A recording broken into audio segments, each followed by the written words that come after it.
Good morning, guys, and welcome out to Revolution. Just a few things before we start. I've just recently had the internet put on, where all of my other videos, I've basically just gone through my phone hotspot, and it seems to have worked fine for years and years. And so I thought, well, I'll just leave it. And but recently, I've decided to start doing debates on this channel, and so I thought, well, I really don't want to be cutting in and out and things like that. And so I just thought I'd let you know that because when they install the internet, they put it on the other side of the house. And so we've got quite a large old style house, and the usual sort of 4 bars that you see on a Wi-Fi symbol, I'm actually on 2 at the moment, but it seems to be going fine.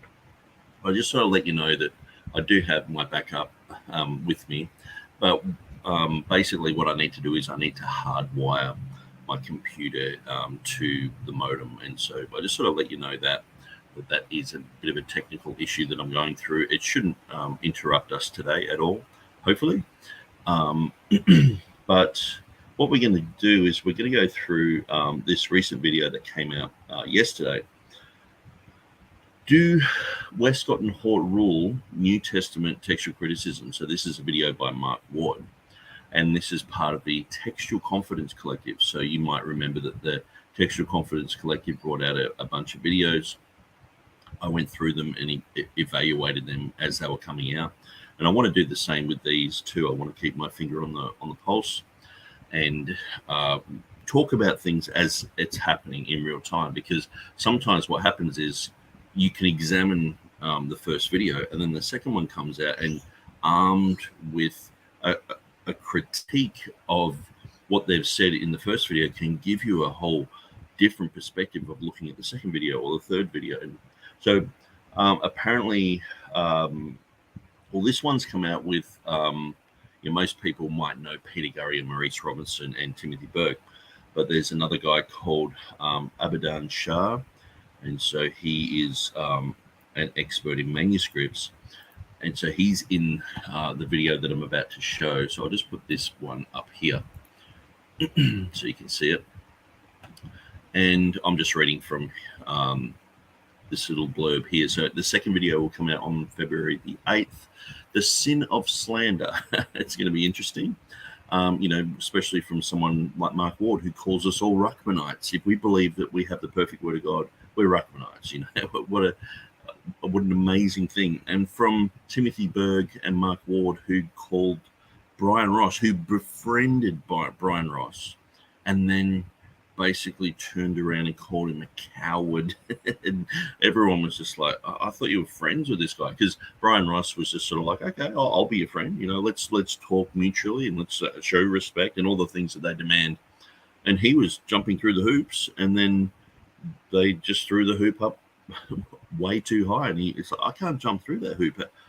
Why are you calling me a coward all of a sudden? Why are you slandering me? And they never came out and apologized or anything. I think they realized that by actually having him as part of their circle, that people were going to his channel and finding out just basic things that he was saying, defending the Textus Receptus and King James Version.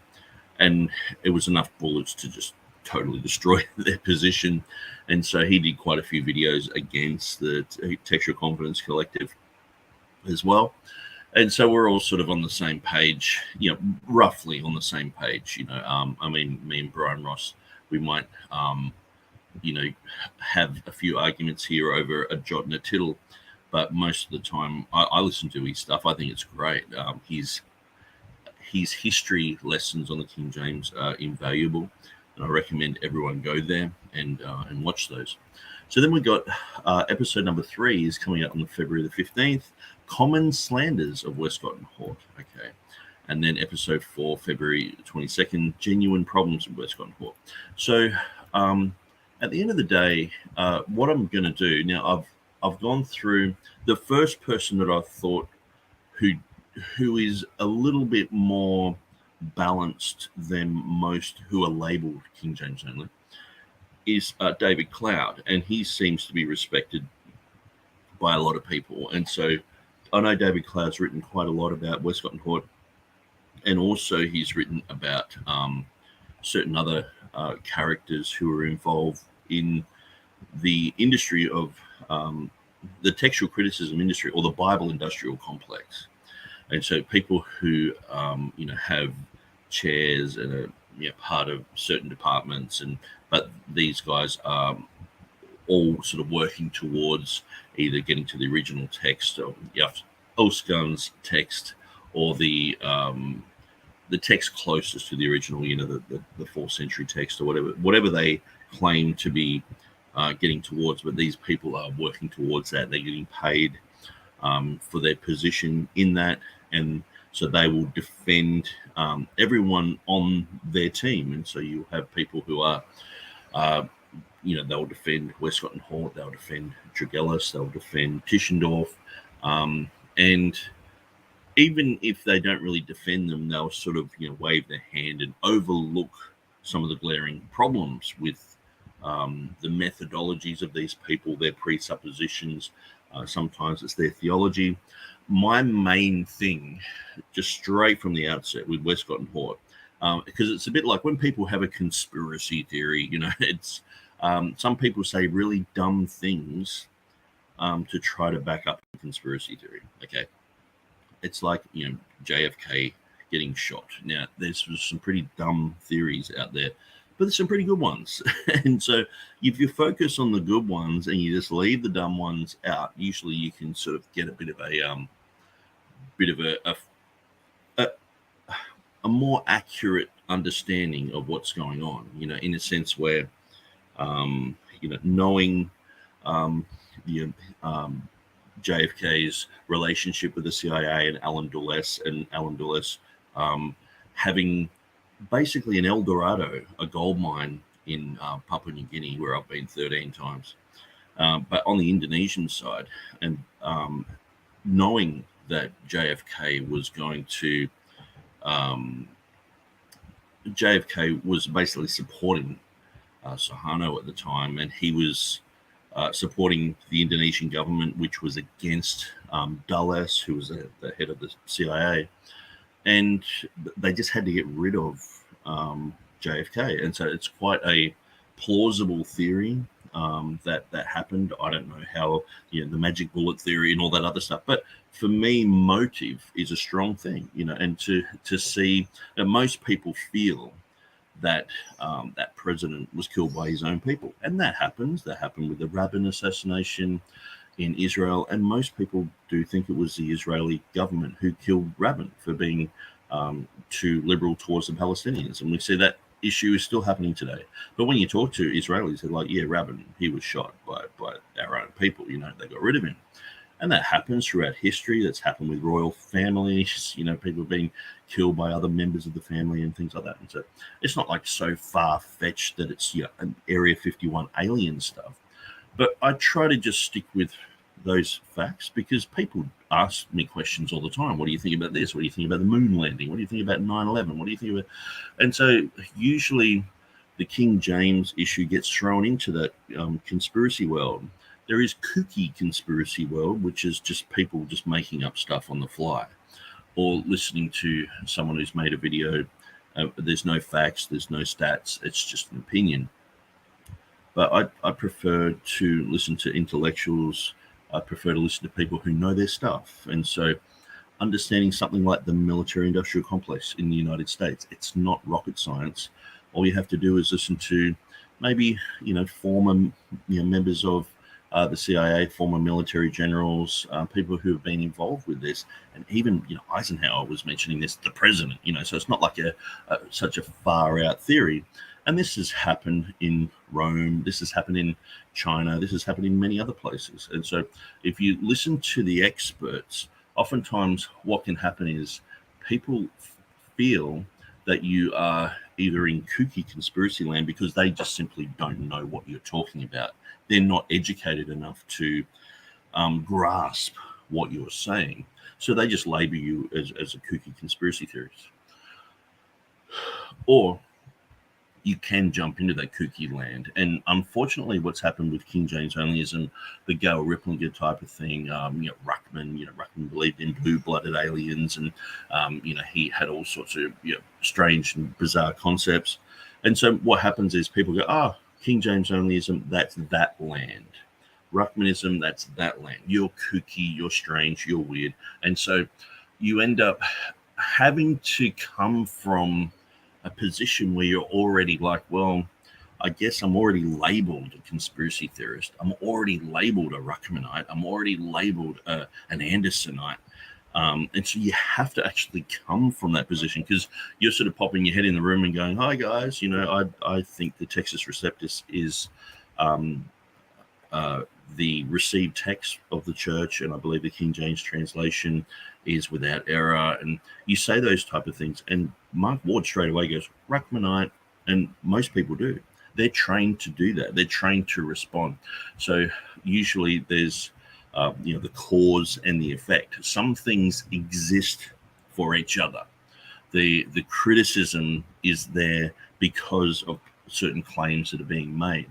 And so what we see with these guys, with Mark Ward, with Timothy Berg, specifically Mark Ward, he really doesn't know much about the issues involved. He really hasn't sat down and thought about the ramifications of his position. And someone like Timothy Berg, I believe he has, but I still believe he's wrong in where his end position is. I think there's a lot of doublespeak when it comes to this issue. And so we're going to look at apparently this sin of slander. So it's going to be quite interesting to see them. Maybe they even talk about Bryan Ross. Maybe they talk about, the whole concept of just labeling everyone as a Ruckmanite, because I don't believe in Ruckmanism. I never have. I'd never even heard of the guy until I started saying, hey, the King James Bible has a better reading here. Just from my own personal studies, James White straight away, you're a Ruckmanite. And I was reading the New King James. I wasn't even the King James only TR. I didn't even hardly know about all that sort of stuff. I was sort of like, well, apparently the Textus Receptus is better. And, I would probably... I said there was mistakes in the King James at that time, but James White's like, you're a Ruckmanite. And that's exactly what Mark Ward's saying. So these guys, they have a huge amount of slander.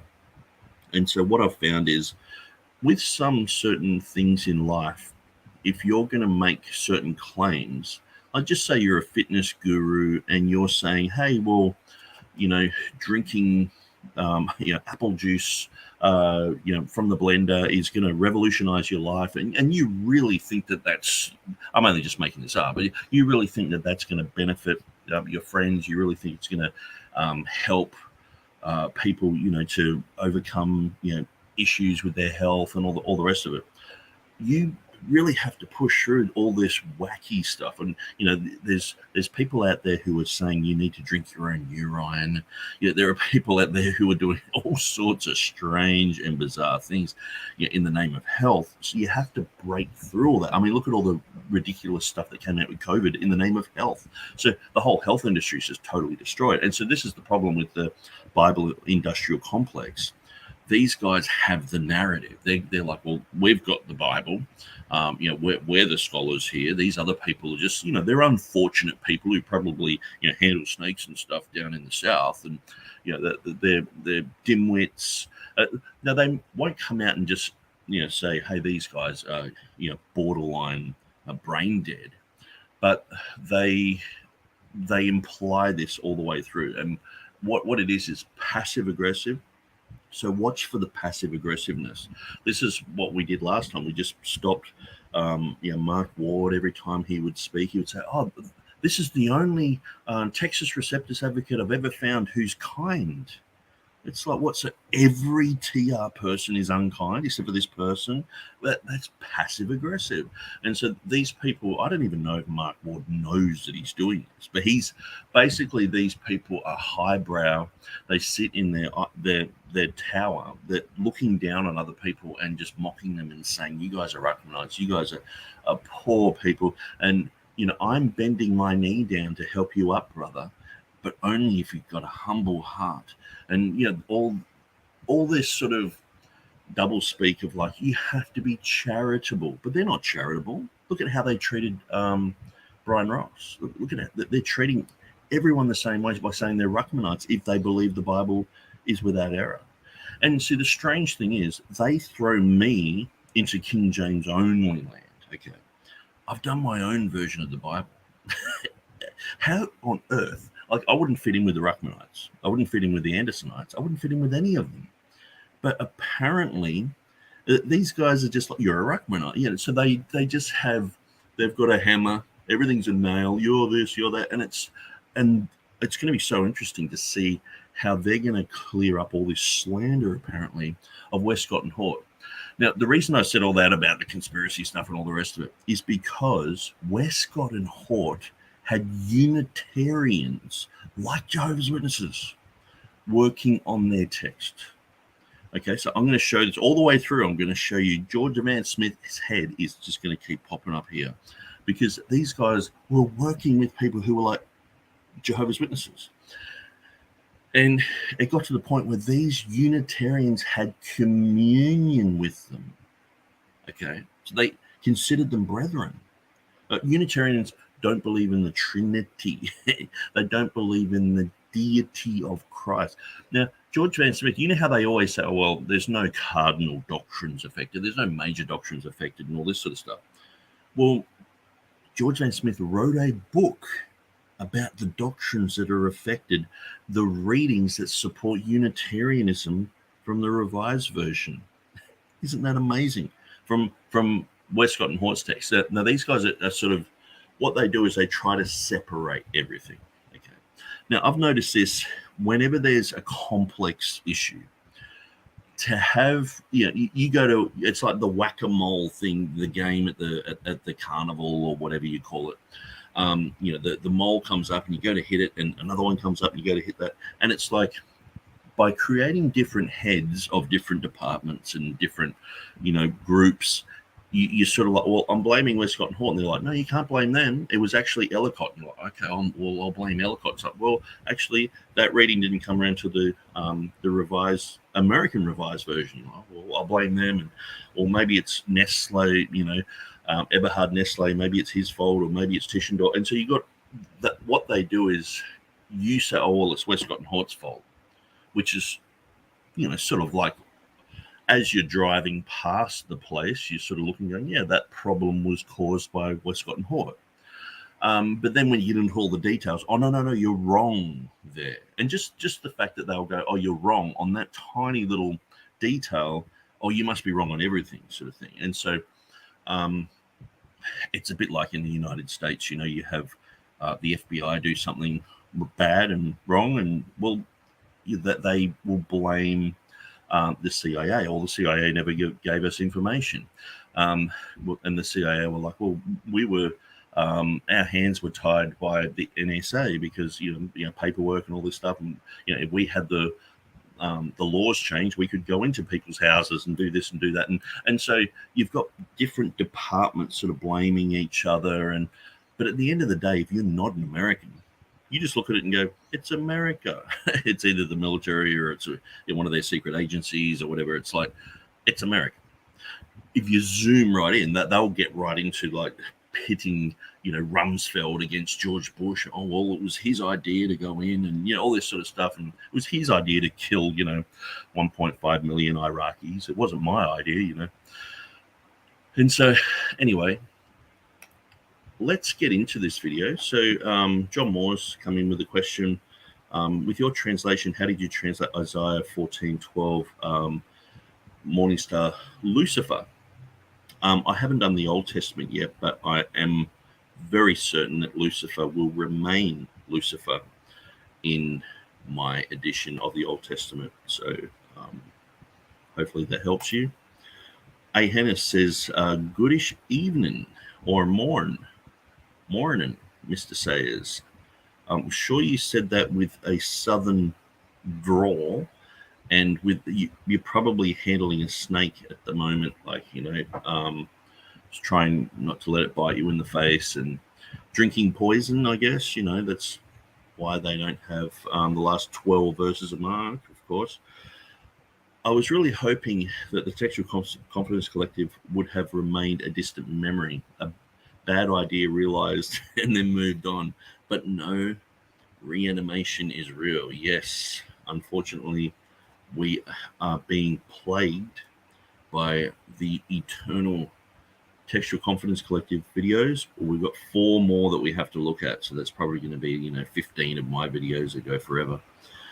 But let's jump straight into this and let's see. Well, see, one of the good things is they have Maurice Robinson on, and so I don't agree with Maurice Robinson's textual position, but he's a smart guy. He's a proper scholar. So I don't think these guys realize by having these Byzantine scholars on, they're actually destroying a large chunk of their own position, because see, having these scholars on is like basically inviting Dean John William Burgon on. And so John Moore, I would encourage you to go to kjvtoday.net and read the article on Lucifer there. That would be my answer if anyone said, why are you sticking with the word or the name which it's become of Lucifer? So let's jump into this. Hopefully the sound is okay.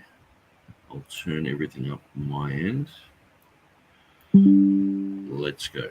The Textual Confidence Collective rides again for 4 episodes for our second series. Only we didn't have enough microphones for us all to ride together for this first episode in this series, because we had 3 very special, highly qualified guests for this one. You'll meet them in a minute. I'm recording a brief intro to this already very long video, because this video jumps right into the deep end, and I think a short orientation will help you. It's time for the Textual Confidence Collective to tackle a question I get over and over again here on my channel.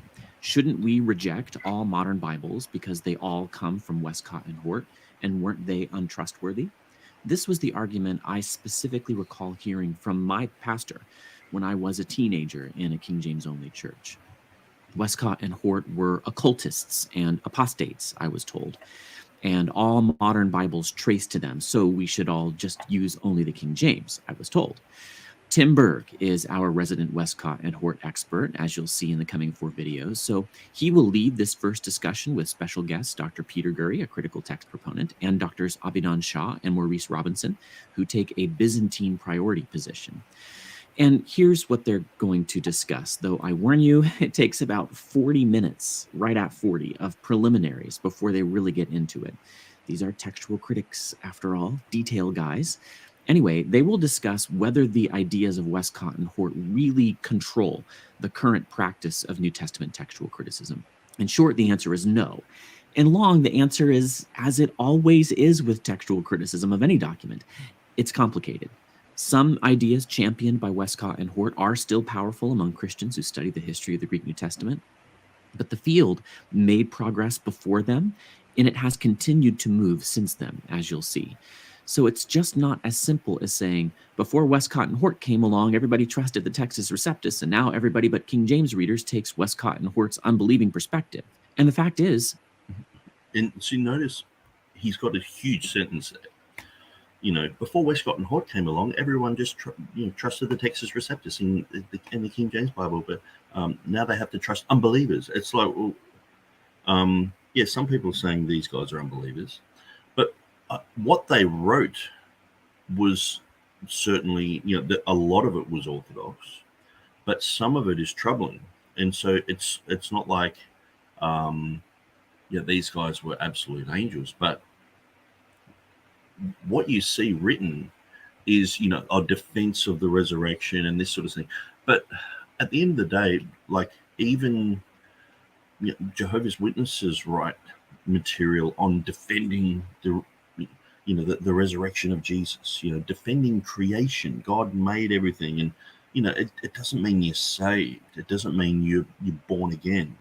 And so this is the thing, and the main thing that I'll continue to bring up is, why are they hanging around Unitarians who don't believe in the deity of Christ?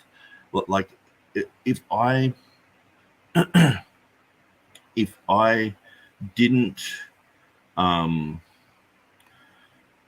if I did my Bible version and I told you, hey, I got together with Jehovah's Witnesses and we compiled my Bible version, you'd say, why did you do that? Doesn't the Bible say to separate from those people, have nothing to do with? Why on earth?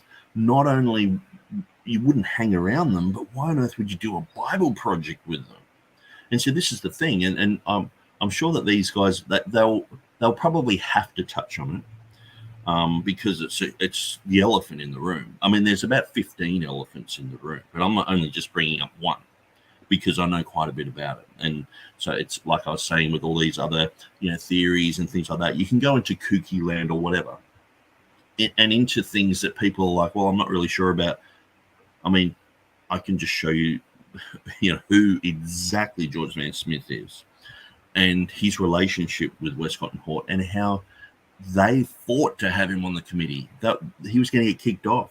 And they basically said, we're going to stop the whole entire project if you kick this guy off the committee. So they were defending this guy who doesn't believe that Jesus is God. Okay. And so keep that in mind when you're listening to Mark Ward. Is there slander against these guys and all that? And it's so John Moore said he sounds kind of feminine. Don't mean no disrespect. And a lot of people have said that. I tried just to look at what Mark Ward's saying, but that is an accusation. And I actually think that there is a certain element where he wants to have that about him so that he can cry victim when people point that out. And so how dare you say I'm feminine, acting feminine is a sin and all this sort of stuff. And so then that's his way of being a victim in this. And so where that just is pure emotionalism, cuts through everything. I mean, you can call me whatever you want. I don't really care. I've been called every name under the sun. When you do street preaching ministry, you usually get called some pretty wild things, and things that are absolutely hilarious, and things that are true. They point out, hey, if you've got a bit of weight on you, hey, fatso, blah, blah, you're like, yeah, I guess, and hey, ugly, hey, this, hey, that, and you're just like, and so many people are like, hey, Mark, you really sound effeminate. But I guess it depends on which part of the world you're in, because there are some people who they speak like this just normally. I know specifically one guy I used to work with, and he would talk like Mark Ward, but just twice as fast. And but there was not a feminine bone in his body, but it's just the way he talked, just the way he grew up. So it's usually an issue that I don't try and bring up that much, because Mark Ward can use that and say, oh, these guys are just picking on me. See, they're nasty and all the rest of it. But, he can turn around and say we're Ruckmanites. So the reason I get my knickers in a knot about the Ruckmanite thing is because Ruckman was a racist. And he said if you actually marry outside of your race, you're mentally sick. And so he's calling this guy, Mark Ward, who you're looking at right now, says that I'm a Ruckmanite. Okay. So that would mean that I agree with Ruckman's teachings. You're going to say that I'm in agreement that by me marrying someone who's not a white person, that I'm mentally sick, or that my wife is inferior? You're going to say that I actually believe that? And so this is why I get really annoyed at these people. And Timothy Berg's like, oh, they shouldn't say this and shouldn't say that, but he still hangs around these people because he's climbing up a ladder. And he's like, oh, Nick, I've never said that. I've never called you a name or anything like that. Well, it's implied. You're hanging around the people who are the main guys saying this. They've got the, Nick Sayers is a Ruckmanite T-shirt on. And, you're sitting next to them going, yeah, okay, A. Hannah says the snowball started rolling prior to Westcott and Hort, mostly in Germany, but seems to have started in the Roman Catholic Church. It just didn't climax until Westcott and Hort and was made popular, and the Kool-Aid started looking more tasty to people. And that's one of the things. Sometimes you'll go, well, it started with this guy, but then you find out, 20 years before there was some other dude who invented, it's like with the whole thing of Yahweh, being related to Jupiter. Well, Jusinius, he didn't make up that concept. He popularized it. And so sometimes knowing that most people in the world had no idea about something, but then something's popularized, well, you think, oh, that person must have invented it. But usually it's not their own idea. That people who popularize things and people who invent things, they mightn't have the same skill set or mightn't be able to publish something in a certain way. And so it's a very good point what you've said there. The text criticism, really, you had Tischendorf, Ruckman, and the Roman Catholic Church was against the Textus Receptus. So you have a lot of roots in there. And so these guys will be like, well, Westcott and Hort didn't invent this. It's like, well, yeah, of course they didn't invent it, but they popularized it. And basically, as Dan Wallace would say, they dethroned the Textus Receptus. And so A. Hannah says, I think probably among feminine men, Mark Ward is probably considered the most masculine. But I agree with Nick. It is his costume to use as a deflector shield. Yeah, it's like James White pretends to be a nerd, a Star Wars nerd, because people think that if you're into Star Wars, well, you must be into something. You're sort of like, you're a dork, you're a nerd, you're a geek. Well, you must be into Bible manuscripts, and you must know languages, and you must talk really fast. And it's a certain persona that people put on to get people to think a certain way about people. Now, I know some people just genuinely are into Star Wars, but what I find is when you listen to enough of James White, he has this whole thing where he'll say, geeks like me, no one else in the world is actually studying this other thing except for people like me, like as if he's some sort of savant, he's like Rain Man or something, no one else is in the library looking up, names in the phone book except for me, like as if he's that smart. When you really pull him over the coals, he doesn't know that much. And he actually makes huge, massive blunders publicly in his debates, which really should almost disqualify him from defending his position or coming against the TR.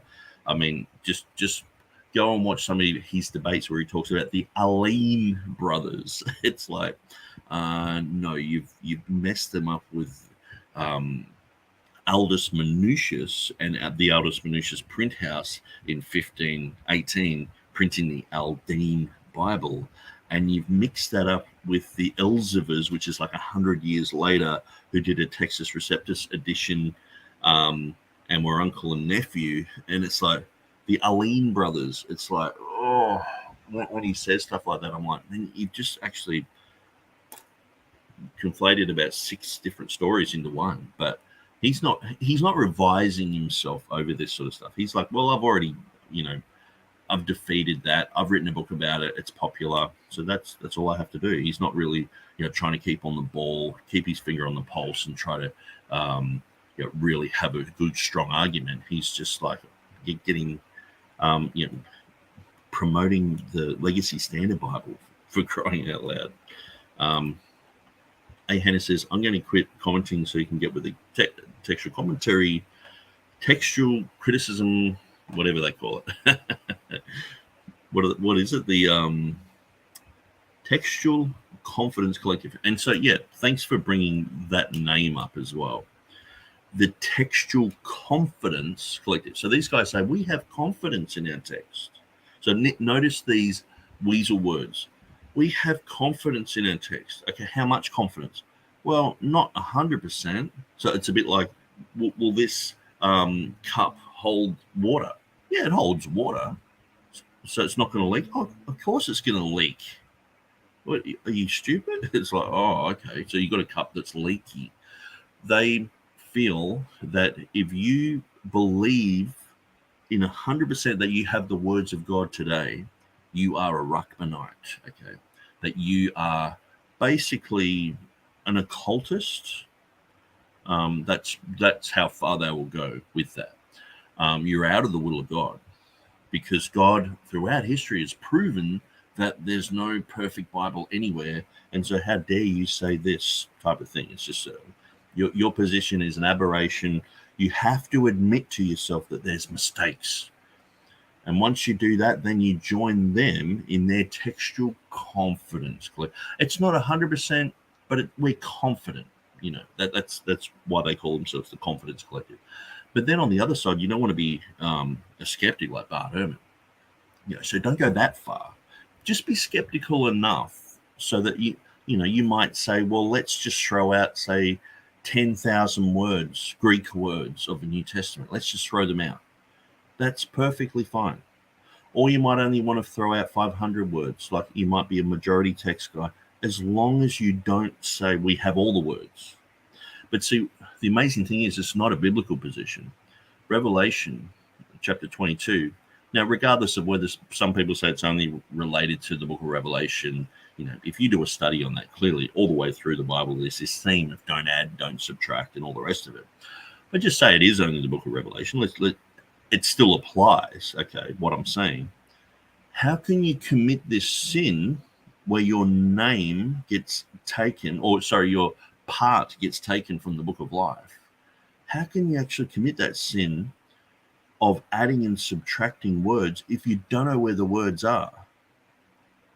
Okay, so imagine there's a pile of marbles and you're told don't add one marble to it and don't take one marble away.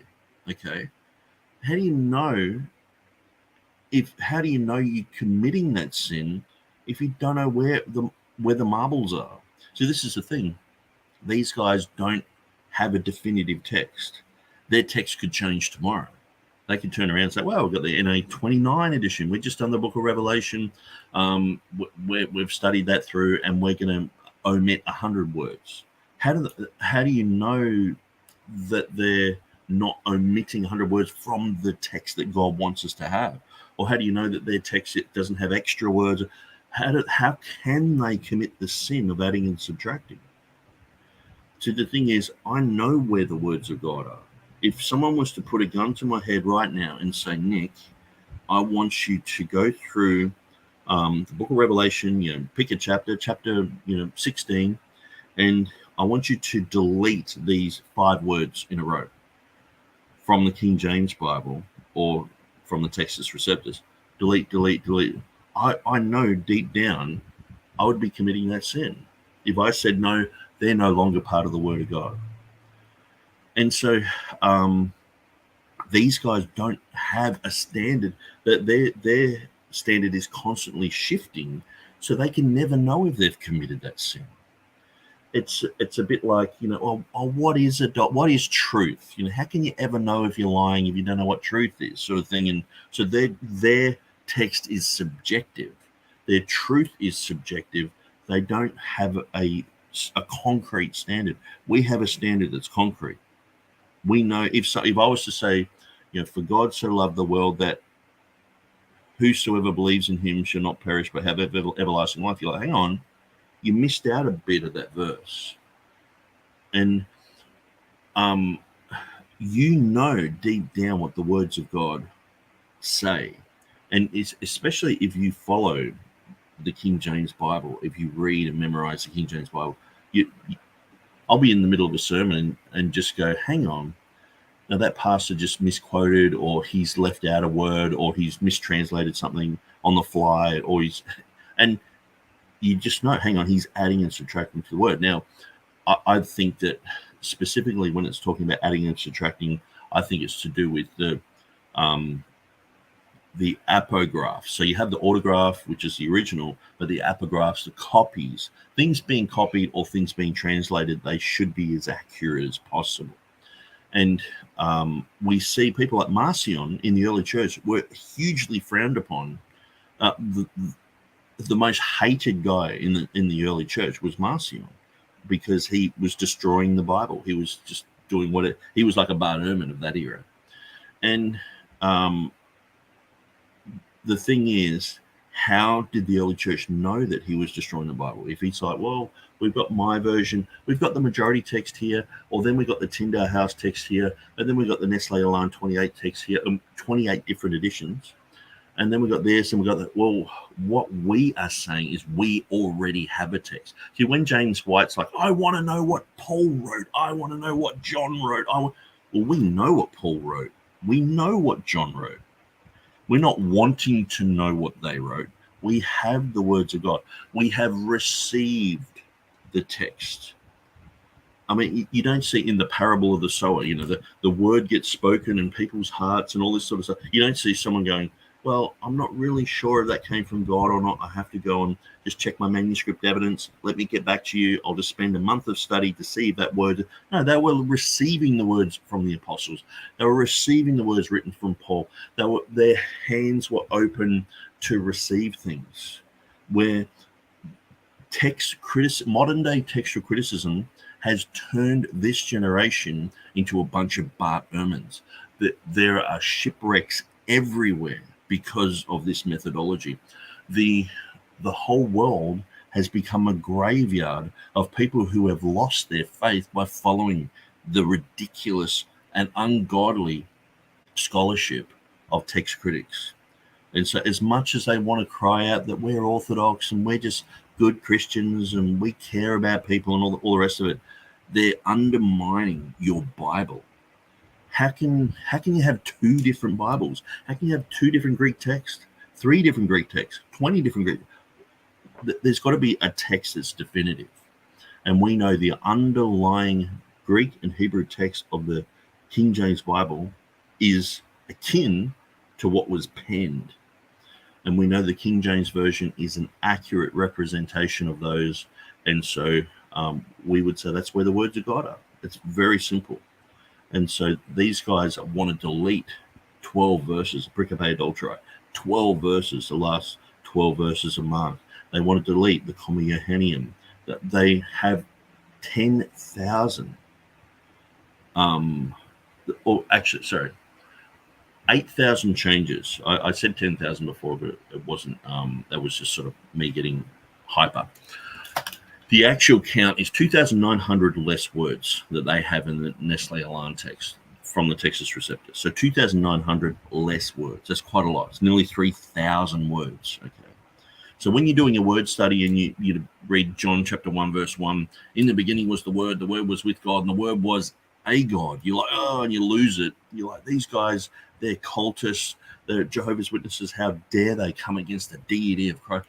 But their reading is actually not that bad compared to a lot of other readings in their ESV, the NIV, where the deity of Christ is completely destroyed.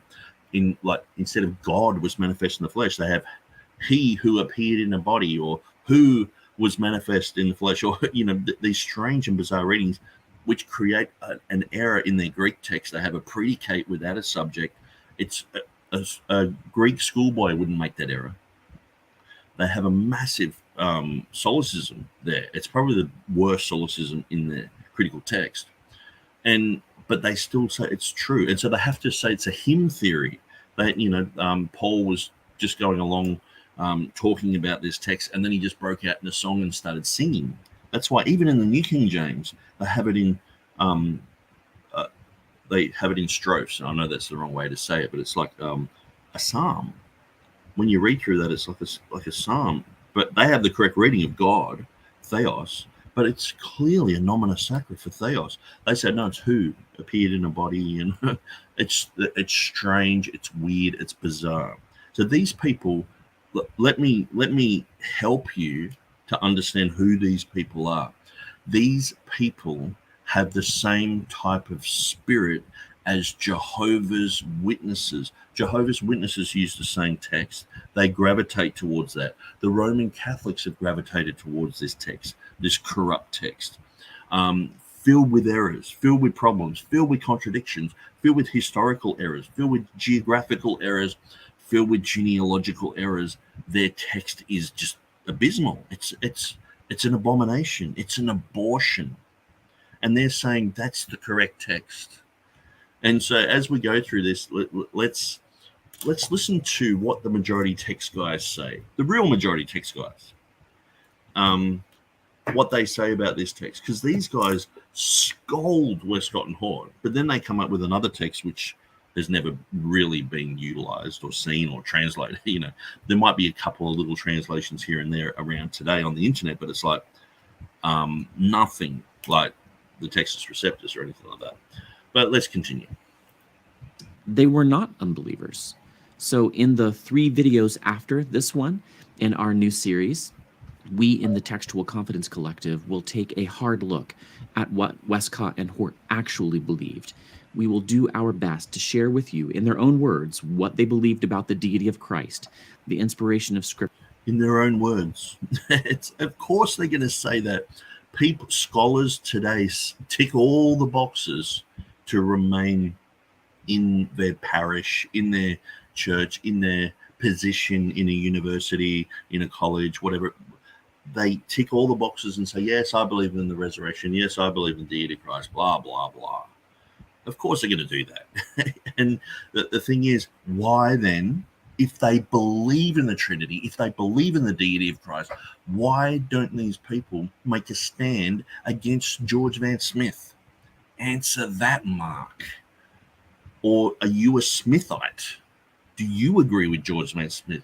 Are you in agreement with Westcott and Hort that we should hang around people like George Van Smith and get them on our Bible projects? Should I get Jehovah's Witnesses involved with the projects that I'm doing? Maybe we should. Yeah, apparently it's okay. Scripture and other theological topics. We believe that these men are being horribly and maliciously slandered. Horribly. Now, I agree. Some people have said some pretty dumb things about these people. I guess it's a bit like, talking about, let's just think of a topic that we've already mentioned, the CIA. Now, they actually exist. It's not like you mention the CIA and it's like, kooky conspiracy. The CIA overthrew my government in 1973. They're real. The ramifications of this group is far-reaching. They are basically, munching through the economies of the world. They're setting up mining interests. They're setting up interests for America and basically America's allies. And so we know this. It's usually people outside of the US who understand this type of thing. And so we look at something like the CIA, and yes, there's some really, really dumb things said about them. Oh, yeah, Area 51. Oh, they're hiding aliens. Oh, they did this and they did that. Yeah, dumb, stupid stories. But that doesn't negate the fact of the true things they've done. Of what they did in Cuba, the Bay of Pigs fiasco. Like I was mentioning, in Australia, they overthrew our government in 1975. That's just known.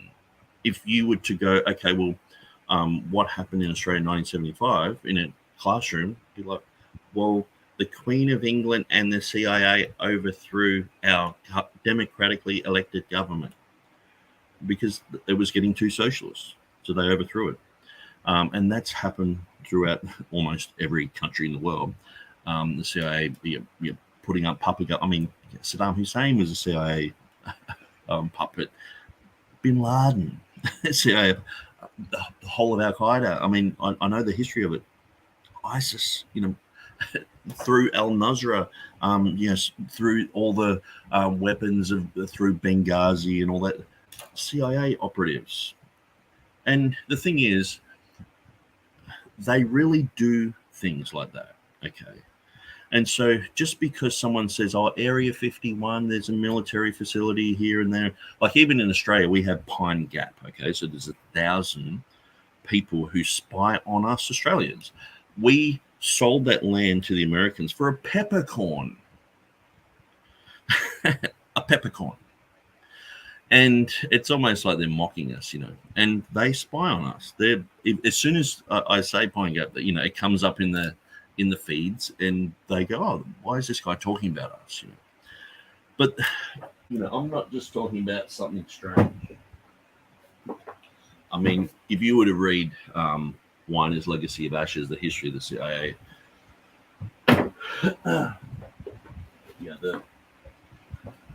the Australian who spent a lot of time in Guantanamo Bay, and I've got book after book after book of things that have happened and that are CIA related that are well documented. But there are kooky things that get said about the CIA, really dumb things. And usually it's people who are just uninformed. And so you'll be sitting around chatting about things and people go, oh, I think this and that. And they're just saying something, or it's not really relative. When you know what people have actually done, that's enough to incriminate them. Okay. So at the end of the day, what has Westcott and Hort done? Why have they got Unitarians? Now, I'm not just saying this as a conspiracy theory, because this is one of the labels that I will get tagged with. You know, oh, Nick, he's a conspiracy theorist, blah, blah, blah. Okay, let's have a look at this. Bible researcher. George Vance Smith. Okay, so who is he? The New Testament Company. So we have Ellicott and we have a whole bunch of others. Oh, look, we've got Lightfoot, we've got Wordsworth, a whole bunch of others. Let's have a look at George Vance Smith. Now, I've actually done a video on this guy. George Vance Smith, Unitarian. Okay. My website comes up first. May as well go there. Okay. Online books page. That'll be interesting. So let's have a look. George Vance Smith was a Unitarian scholar who participated in the revision committee for the New Testament of the 1881 revised version. He was a Unitarian minister. This guy. Hey. Doesn't he look cute with his little beard there? No mustache. George Vance Smith. So as much as you want to say, oh, well, Westcott and Hort, they're being slandered. Oh, you know, there's all this stuff that's said, you know, Gail Replinger and Peter Ruckman, and people are nasty towards them and all that. Okay, explain this. This is one of the elephants in the room, because he's not the only Unitarian on this committee. This is just one of them. And this is just one guy I've done a deep dive into. I read his book where he's talking about all the places where the deity of Christ is weakened. And he said he's so glad for Westcott and Hort, is now he can turn around and use the text of Westcott and Hort to promote his Unitarian concepts. And he wrote a book about it, and he worked with them. So this is the sort of stuff that Mark Ward just doesn't want to go there. It's like, but maybe they do. They've got another few episodes. Anyway, I better keep going through this episode, but I'm already triggered. Even while we ourselves have our disagreements with both of them. We have disagreements with them. What are you going to mention? The Unitarians and how they defended the Unitarians and how they had communion with the Unitarians. See, I don't really care if they wrote all about if someone's like, well, I've written a book on the resurrection and I've done that. If I see them walking around with Jehovah's Witnesses and then going to church with these guys and calling them brother and all that, I'm like, you're off the wall, man. I don't care what you're saying out of your mouth. I don't care what you're writing. Your actions. You've disqualified yourself. I mean, read 2 John. It clearly says have nothing to do with these people. Join me and Tim Berg, Peter Montoro, and Elijah Hixson, the Textual Confidence Collective. Listen to this and our next 3 episodes. Okay, so I might just rewind that because he did mention some other names, Elijah Hixson. Selves have our disagreements with both of them. Join me and Tim Berg, Peter Montoro, and Elijah Hixson. Okay, so Peter Montoro is coming back and Elijah Hixson. So that's interesting. The Textual Confidence Collective. Listen to this and our next 3 episodes in order to get a careful, charitable, accurate view of the 19th century scholars. Just got to be like it's a kid's, bouncing castle. Like, yay, this is fun. If you're like, hang on, this is serious. You got Unitarians working with. Oh, you're a Ruckmanite, obviously. You're an angry guy. You're bombastic, and it's just all ad hominem rubbish. Brookfoss Westcott. And as I was saying before, now I know this is sort of triggering heaps of thoughts, because I have done a lot of videos against Mark Ward and against what he says. Look for the passive aggressive terminology and language. Now, thankfully, he's not in this first one much. That's why I've stopped it. It hasn't even been 3 minutes, and I'm stopping it like every 10 seconds. But he won't just come out and say you're an aggressive douchebag sort of thing. He'll come out and say you're uncharitable. He says the opposite. It's passive aggressive. Why are you so nasty? It's this type of thing. So you got to watch for those type of words. Fenton John Anthony Hort. Welcome to the Textual Confidence Collective. If you have watched any of our previous videos, you know that the Textual Confidence Collective is all about promoting and propagating confidence in the text of Scripture. We work to oppose two extreme views that we think are unhealthy views of the reliability of the Bible and of its transmission. On the one hand, textual skepticism. So you get the Bart Ehrman on one side, but you can be a little bit like Bart Ehrman and you're fine. Or you can actually be a lot like Bart Ehrman and you're fine. You're on their side. You're a textual confidence guy. Where people think that because the Bible has been copied so many times and miscopied so many times and misquoted maybe so many times, there no longer is an authoritative text. And we want to push against that and suggest that that's not a healthy view of the Bible. And on the other hand, there's another extreme that we call textual absolutism, which... Textual absolutism. So usually you got to watch for these words. An absolutist is never really something that's said in a positive light. So these guys have come up with these different terms. So instead of King James only, because people are like, they get thrown in with the Ruckmanites and the Andersonites. But what they've done, they've created these new terms, but they still call us Ruckmanites and Andersonites and all the rest of it. But now we're absolutists. So it's just another one on top, and Timothy Berg's like, I don't want to, discredit anyone. I don't want to slander anyone, but it's like, you're an absolutist. It's not like, they could find a nice word to say, a person who believes, or a purist, where you believe you've got the pure text. No, you're an absolute. You sound like you're part of some military group. Oh, they're absolutists, are they? Which is the view that one particular form of the text, maybe a printed edition, maybe a translation, that form is somehow above revision and correction. And we want to push. And so you have,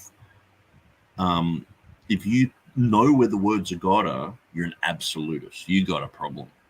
You might be a cultist or an occultist. You're probably, a snake handling, poison drinking weirdo. You probably, believe in Area 51 conspiracy stuff. You've got problems, and you are an absolutist. If you believe you know where the words of God are, you have problems. And so, read the Bible. Every word of God is pure. The Bible is constantly talking about how good the word of God is. I mean, read Psalm 119. When I first read that as a new Christian, I was like, it was just refreshing my spirit. And I'm like, the word of God is amazing. And the more I read through the Bible, the words of God this, the words of God that. And now it's like, oh, no. You can't trust all the words of God. And so you have to go to them to find out where the words of God are too. And which one? We're going to see there's so many different options. It's a smorgasbord of Greek texts, let alone English translations. Let's have a look. Against that. Well, at the Textual Confidence Collective, we've been taking up an argument that comes from some who defended the King James Bible, certainly not all of them. And I will say, normally we have not addressed the real extreme wings of the elements of King James onlyism. So you notice the extreme wings of King James onlyism. So we're all part of this big bird, and we're there's these wings that go out, and that's I guess Ruckman and Ripplinger and Sam Gipp and these other guys are right out there on the wing, the fringe guys. We haven't even addressed those real weirdos. We're only just going for you weirdos in the middle, sort of thing. And it's like, but you're all part of the same bird. You can't be individuals who've come to the same conclusion. And see, that's the thing, like with Jeff Riddle, when I listen to him, he's like, well, I was actually a critical text guy, and I started studying the scriptures, studying Greek, and I was like, hang on, this reading's better. And I sort of went to a majority text position, and then I became a TR guy just through my studies. And I'm like, yeah, that's how I did it. It's not like we're all just following, a guru blindly, just, yeah, well, let's all follow Anderson. So that's what they want to try and make out, that you're part of a cult, that you've got a cult leader. See, we're apparently a cult without a cult leader. So that's why they have to keep going, you're an Andersonite, so you've got a cult leader. So we point to these guys and say, well, you guys have Carlo Martini, Westcott and Hort, Ruckman. We're pointing at these people saying, these guys are a little bit suspect. Carlo Martini, if you don't know who he is, with the Nestle Aland tradition of Bibles that they follow, he was a Jesuit. And so him, Bruce Metzger, Kurt Aland, he was part of the team who were constructing the Greek texts behind a lot of the Bibles that you use today, the NIV and others. And so that's huge. That's a huge elephant in the room that these guys don't want to focus on. But we want to here for a few sessions because there's an argument that is very common and popular that goes in 4 basic steps, not always promoted this way, but in 4 basic steps logically. First, that anytime heretical or unholy hands touch a text, that Bible text becomes tainted and can no longer be trusted. No, it's not so much that someone touched a text. Okay. What it is when they have influence over the text and they reject the vast majority of or the received text, and they replace it with something that's usually in error, usually it doesn't match, it doesn't fit, or it's based upon a manuscript that is corrupted. So if I started my own textual criticism empire, and I was just to say, everyone needs to read Codex D. Codex D is the Bible, and I just got Codex D and I started going through all the Bibles and changing, or I first created my own Greek text from Codex D and said, okay, that's my text. You would say most people, these critical text guys and us TR guys and the majority text guys would all say, hang on, we all reject Codex D. We understand there's some fascinating readings. It's an old text and all the rest of it. But most of us all disagree with those readings. We believe it's a corrupt manuscript. There are manuscripts that are so bad that even Theodore Beza, when he gave it, I think it was to the Cambridge Library in 1581, he basically had a note saying, don't really use this text. This is interesting. It's a historical 5th century text, but it's so full of error. And I agree with James White. He says it's like the living Bible of the early church. And so are you going to use that? No. And so to me, Vaticanus and Sinaiticus are the same like that. When Erasmus looked at Vaticanus, he just said that this is probably a back translation from a Latin document. He wasn't really happy with it. John Milne said the same thing. And it was basically the bottom of the barrel. Codex Vaticanus was the bottom of the barrel until they just, around about Ruckman's time, Tregelles, Westcott and Hort. Because when I say Westcott and Hort, I'm just summarizing all those people together of that era. Okay.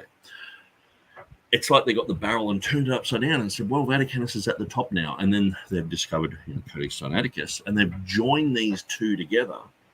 They've created this Frankenstein monster. They're joining these two together. And Hermann Hoskier, a text critic who favored the Textus Receptus, he said that they disagree just in the Gospels alone 3,000 times. Now, if he was to do a very stringent criteria, because they actually examined Byzantine manuscripts differently than Alexandrian manuscripts. When they examine Byzantine manuscripts, they have a stricter criteria because they're so much alike. So it's like, well, what differences are we looking for? We've gone, 100 words and there's no difference. Oh, well, look for commas and look for this and look for breathing marks, look for capitalization. And so they have a stricter way of examining and collating their manuscripts.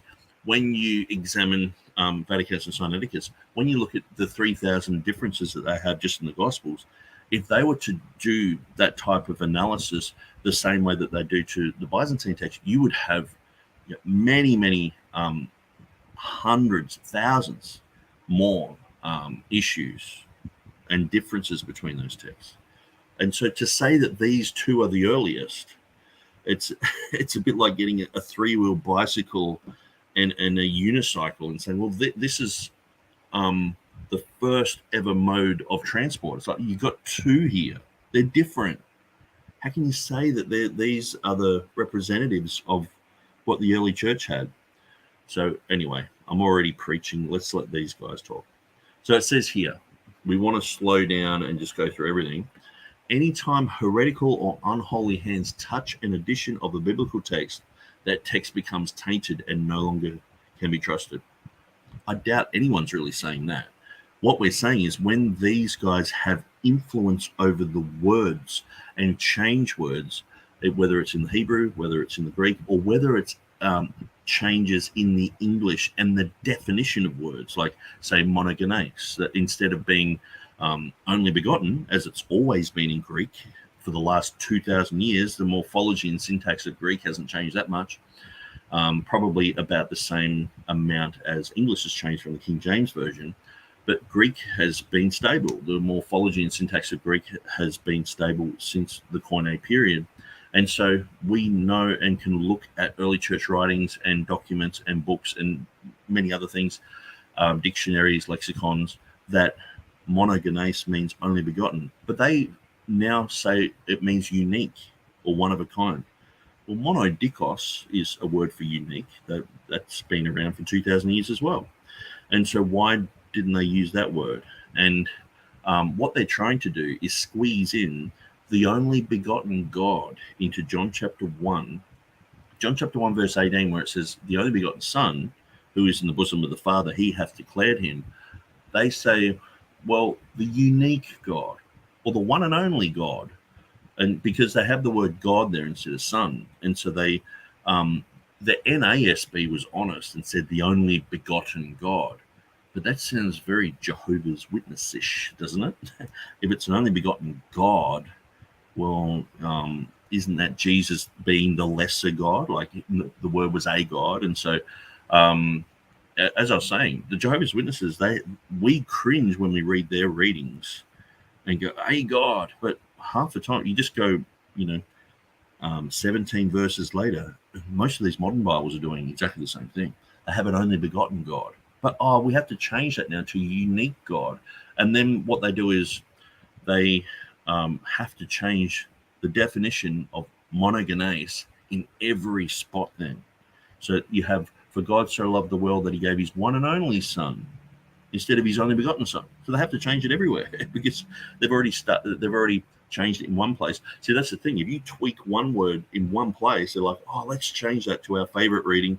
It affects everything. You can't mess with the Bible. These guys are constantly tweaking, and they're like Pink Floyd with a new instrument or something. They're turning all the knobs like this. It's just creating this vortex of frustration, and it's like it's not sounding good either. It just sounds ridiculous. And so these guys are saying that heretical or unholy hands, if they touch the text, that you can't trust it. Well, it's not so much just people touching the text. It's when they're involved with the decision-making, when a Jesuit like Carlo Martini is involved with decision-making, or a Unitarian like George Van Smith is involved with the decision-making and involved with whether you have God was manifest in the flesh or he appeared in a body, that's of concern. Secondly, that all modern Bible translations in some way or another are connected to or dependent upon the work of Hort and Westcott, two Anglican scholars that we're going to talk about later. And third, that... all modern Bible translations are connected to or dependent upon the work of Westcott and Hort. So it's sort of like me saying, well, here in Australia, the CIA overthrew our government in 1975. Okay. Now, that might be a very simplistic way of looking at it. Perhaps it was the decision of the military. Perhaps it was the decision of the FBI. I mean, the FBI only a few years ago got caught tapping every phone in Australia. Every phone. the FBI. What are they doing here? Why are they? Aren't they an American thing? No, they're here tapping everyone, listening to every phone conversation. It's like, but and so I don't know exactly who to blame. who do you blame for the weapons of mass destruction fiasco? Rumsfeld or, Condoleezza Rice or George Bush, or it's probably none of them. It's probably just some military guys further up, but it's like you sort of get a bit of a ballpark, okay? So it's like all modern Bible translations are connected to or dependent upon the work of Westcott and Hort.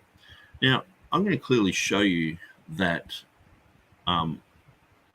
even though they sort of claim, they're basically saying they're not dependent, I'm going to show you that they admit in the NA28 preface that the text is based upon Westcott and Hort. When Kirk de Vitro contacted Bruce Metzger, he said, when you were working on the text, how did you start?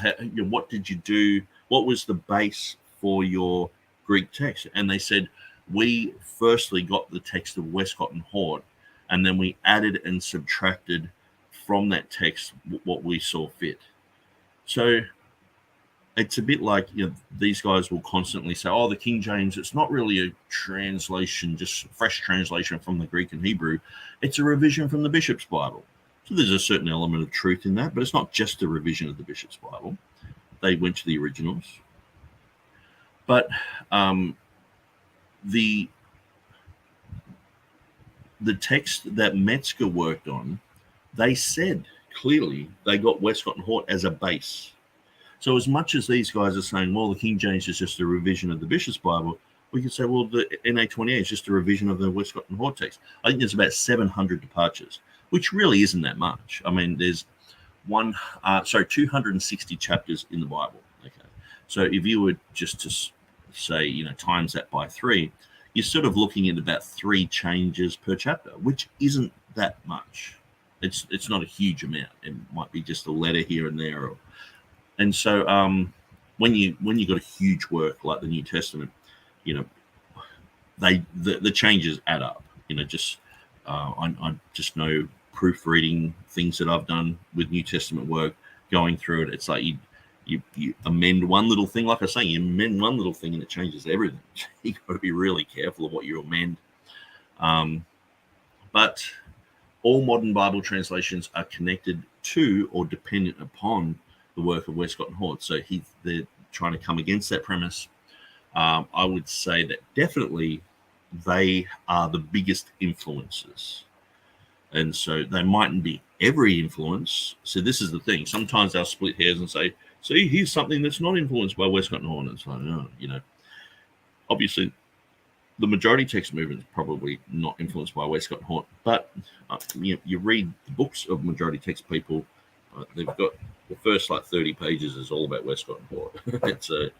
Anyway, let's see what else they say. Work of Hort and Westcott, 2 Anglican scholars that we're going to talk about later.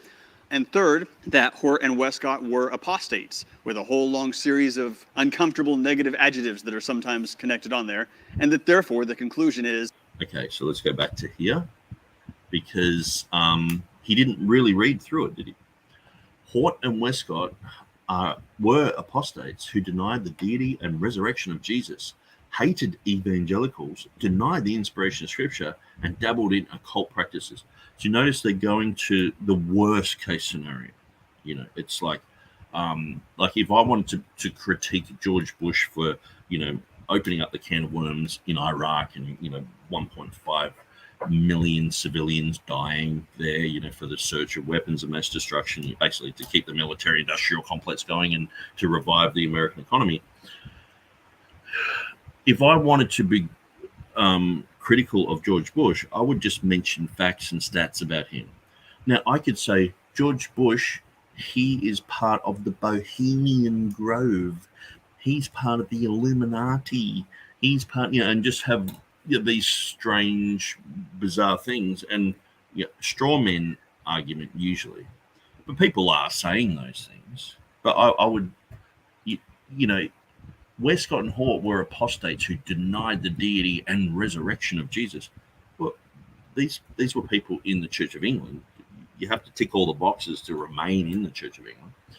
But why aren't they saying Westcott and Hort were deeply compromised and associated with people who denied the deity of Christ, who denied an eternal hell, who denied, why aren't they saying that? They're just jumping over to these straw man arguments that are easily, was it West? I think it was Westcott. Westcott wrote about and defended the resurrection. So that claim's false. It's like, I don't know who's saying that. Why don't you deal with the facts of George Van Smith and Unitarianism, the huge Unitarian influence on their text? Why don't you deal with that? Why don't you deal with George Van Smith's book, where he says that the doctrines are changed and they're favorable now to Unitarianism? Instead, they're going right overboard. George Bush is, he's a member of the Bohemian Grove, and he's skull and bones, and it's like, but who knows? But it's like, why can't we just stick with the facts? No, there were no weapons of mass destruction. No, there were, and just the things that are very easily proven. And then you can critique someone. Of uncomfortable negative adjectives that are sometimes connected on there, and that therefore the conclusion is you should not use any modern Bible. So conclusion, no one should use modern English Bibles, but should exclusively use and trust the King James Bible. As if really anyone's gone, Westcott and Hood, they don't believe in the resurrection. Let's use the King James Bible. Most people understand that the King James Bible has superior theology, that the readings are full, the words are there. See, this is one of the things. Mark Ward is like, the word halt in the Bible, and he's always going on about the word halt. Okay, and I'll just quickly show you this. And I understand, there are some issues, with archaic words and things like that. It's that happens. But let's have a look at this halt issue, just in one example. So we'll go to John. I think it's John chapter 5. Where are we? Yeah, John chapter 5, verses 3 and 4. Okay, so let's have a quick look at this. Now we see in the King James, in these lay a great multitude of impotent folk, of blind, halt, and withered. So Mark Ward's like, oh no, the King James has this horrible word halt there. Where if you actually think it through, it just means one of your legs has stopped, halt, if you actually study the word and go through, it can mean that something has ceased. But usually we would translate that in a modern Bible as lame, a blind, lame, and withered. Okay, so he's saying we need to really think about getting rid of the King James and getting a modern Bible because of this word halt, because we're not getting the exact nuance of the Oxford English Dictionary. Okay, so what are all these underlined words? Well, they're the words that his Bible, the critical text, deletes. And so you're like, okay, let's get rid of the King James because of this. Well, it says, waiting for the moving of the water, for an angel went down at a certain season into the pool and troubled the water. Whosoever then first, after the troubling of the water, stepped in, was made whole of whatsoever disease he had. All deleted. How many words? 1, 2, 3, 4, 5, 6, 7, 8, 9, 10, 11, 12, 13, 14, 15, 16, 17, 18, 19, 20, 21, 22, 23, 24, 25, 26, 27, 28, 29, 30, 31, 32, 33, 34, 35, 36, 37, 38, 39, 40, 41. 42 words are deleted. And he's worried about halts. So if you go to these modern Bibles, it just says things like the NIV. Here lay a great number of disabled people. Here a great number of disabled people used to lie. The blind, the lame, the paralyzed. And that's it. 42 words gone. That's why people prefer the King James, because all the verses are there. All the words are there. Why are you taking out all this stuff? It's amazing. There's 2,900 less Greek words in there in their text. But they don't really want to. He wants to talk about Holt. Why is it? He's talking about false friends. What about all the missing friends? I mean, it's like there's been a huge kidnapping. There's 42 friends here, Mark, that are gone. Why are you just worried about this one friend who's just a little bit weird? And you can look it up in the dictionary. Nowadays, you just type in etymology, Holt, and you get it. But it's like, no, waiting for all this is deleted. Anyway, I can show you hundreds and hundreds of examples of this type of thing where they are straining at a gnat and swallowing a camel. So the conclusion, no one should use modern English Bibles because of Westcott and Hort? No, because of issues like this, because you guys have a different text, a different Bible. We don't want a Catholic Bible. We don't want a Jehovah's Witness Bible. We don't want a Unitarian Bible. We want what's labeled Protestant Bible. We want a Bible that is done by people who believe you must be born again. They believe in the Trinity. They're not Unitarian. We want that type of Bible. But should just use the King James Bible. Well, when we think about that second premise, this idea that modern textual criticism today is essentially just Hort and Westcott, or that modern Bible translations today are essentially just translations. Who believes that it's just Westcott and Hort? Anyone who studies into it will go, okay, well, you've got Griesbach, Wittstein, Bengel, Ruckman, Tischendorf. It's a build-up. Westcott and Hort popularized a lot of notions, but they were the ones who really, we're told by you guys, dethroned the Textus Receptus. Of the Hort and Westcott text. There's actually a lot of complicated, sort of nuanced discussion that I think could take place there, and we could ask some questions about just how related modern-day New Testament textual criticism is to the work of Westcott and Hort. If you read Pickering, majority text guy, he talks about, maybe I should actually just read a little bit of it.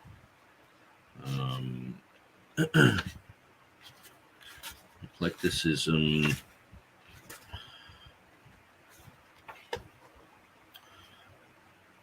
Okay, so this is a quotation of, it's on page 28 of The Identity of New Testament Texts. So this is by Pickering, the revised edition. So he's quoting Epp.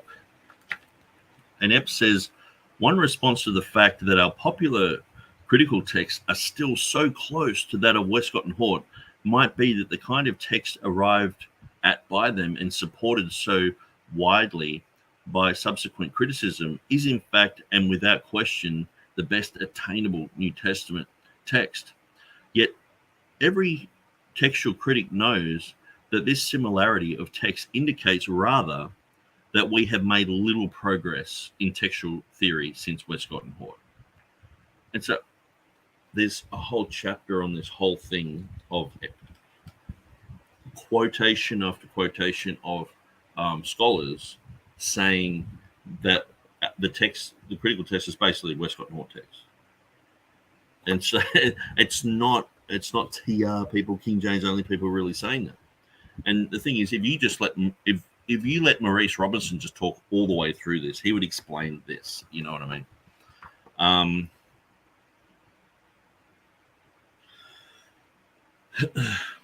That we simply do not know how to make a definitive determination as to what the best text is, that we do not have a clear picture of the transmission and alteration of the text in the first few centuries, and according to the Westcott and Hort kind of text, has maintained its dominant position largely by default. Gunther Zuntz enforces the point in a slightly different way when he says, the agreement between our modern editions does not mean that we have recovered the original text. It is due to the simple fact that their editors follow one narrow section of the evidence, namely the non-Western Old Uncials. And then it says Clark agrees with Zuntz. So I'm pretty sure Clark was instrumental in Robinson's education. All are founded on the same Egyptian recension and generally reflect the same assumptions of transmission. Clarke also gives a sharper focus to one aspect of Epp's answer. So this is Clarke. The Westcott and Hort text has become today our Textus Receptus. We have been freed from the one only to become captivated by the other. The psychological chains so recently broken from our fathers have again been forged upon us even more strongly. Even the textual specialist finds it difficult to break the habit of evaluating every witness by the norm of this current Textus Receptus. So he's calling Westcott and Hort text a new type of TR. His mind may have rejected the Westcott and Hort term neutral, but his technical procedure still reflects the general acceptance of the text. A basic problem today is the technical and psychological factor that the Westcott and Hort text has become our Textus Receptus. Psychologically, it is now difficult to approach the text problem with free and independent mind. I should say a free and independent mind. However great the attainment in the Westcott and Hort text, the further progress we okay, so I won't read through the rest of that, but there's a whole chapter, Westcott and Hort, critical text theory, critiquing it, people saying you have the neutral text, how people basically the Westcott and Hort text hasn't really changed.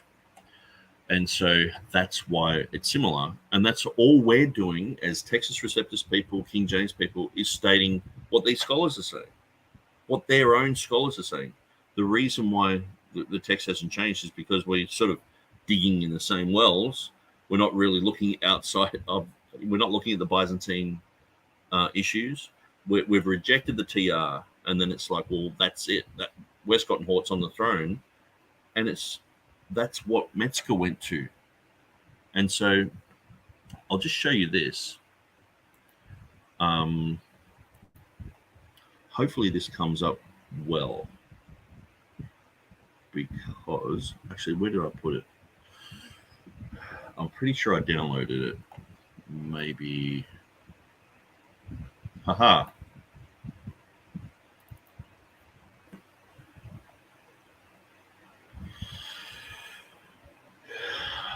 Introduction, 28th edition. No, that's not it.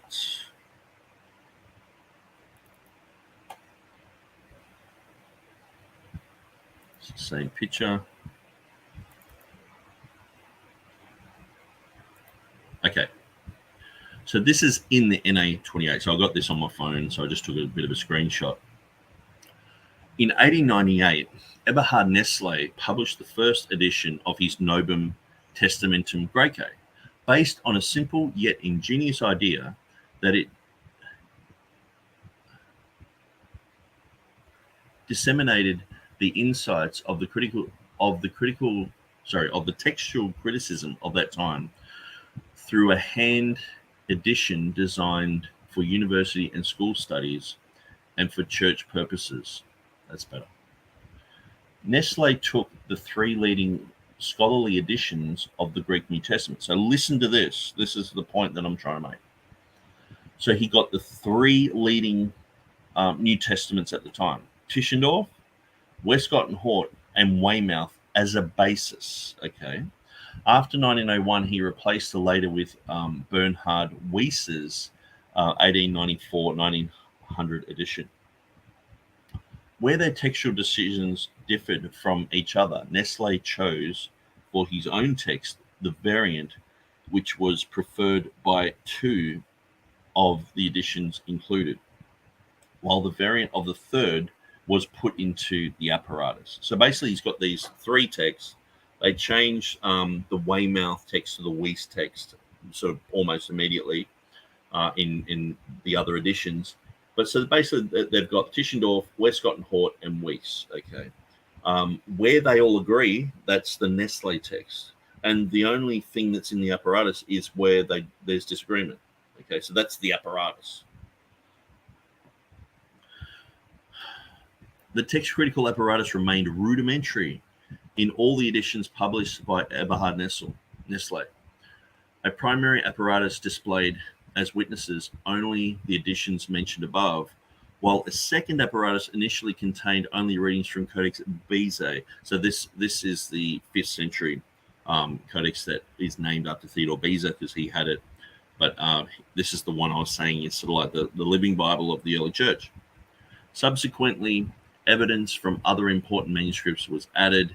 It was Everhard Nestle's son Erwin who provided the 13th edition of 1927 with a consistent critical apparatus showing evidence from manuscripts. So it's not until 1927 they start actually getting into some manuscript evidence and things like that. And so, James White's like, oh, we need all this evidence in the margin so you can make up your own. Well, they didn't. That wasn't the original intent. They just started doing it, and then it's like, let's just keep doing that. And now it's just become this. That's their main thing that they sort of do, because then you can choose your own Bible. And so, yeah, I just thought I'd show that basically the text of Nestle is based on Westcott Hort. Okay. And so when you couple that with Bruce Metzger saying to Kurt de Vitro, when it came to, I think it was like the 1950s or probably the 1960s, I can't remember exactly what the date was, but when they were working with the United Bible Societies and the Nestle Aland team, so it became Nestle Aland. So Kurt Aland was working with that. They used the text of Westcott and Hort as their base. So they're like, let's use the text of Nestle, but let's use it as our draft. So the draft was the Westcott and Hort text. So no wonder Everhard Nestle's edition is basically Tischendorf, Westcott and Hort, and Weymouth, or Weiss after that. And then later on, Metzger's like, well, we just sort of went back to the Westcott and Hort text and worked from there. So that's sort of like, 50 years later, 60 years later, they did that. So no wonder there's a huge influence of Westcott and Hort on the text. And all TR people, King James people are doing is pointing this fact out. It's in their main preface. So anyway, let's go back. But we've decided to bring some expert scholars here to bring some diverse viewpoints to wrestle with those questions and maybe have some different ideas and different understandings of those questions. And we're going to point towards them and let them tell us a little bit about themselves, their work in textual criticism, maybe a little bit about where you have pastored or pastoral work that you've done. So I'm just going to let you start here, Dr. Robinson, and tell us a little bit about yourself, your training, your work in textual criticism, and your pastoral ministry. Okay, to keep it brief, I started out as a reasoned eclectic when I was a student. So I'm just going to turn Maurice Robinson up a little bit. The sound in this is really bad. It cuts in and out and things. So I'm just going to turn him up a little bit. So hopefully it's not booming for you, but because sometimes he'll be low and then someone else will talk over the top and it will boom. But unfortunately, when I was listening to it, I was missing things and had to turn it up. In college, and I was called into ministry. I recognized the call, and the pastor recognized the call. And as I prepared to go to seminary, I was reading up on textual criticism, and I read books by Metzger, by Harold Greenlee, and various others. And I basically became a practicing reasoned eclectic. My first Greek New Testament that I had was Berry's Interlinear, and it had variant. Okay, so this is Berry's Interlinear here.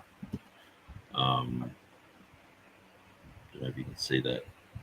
So I might just go full screen for a second. So what you'll find in Berry's is basically Greek text, interlinear, and also an English, the King James along with it.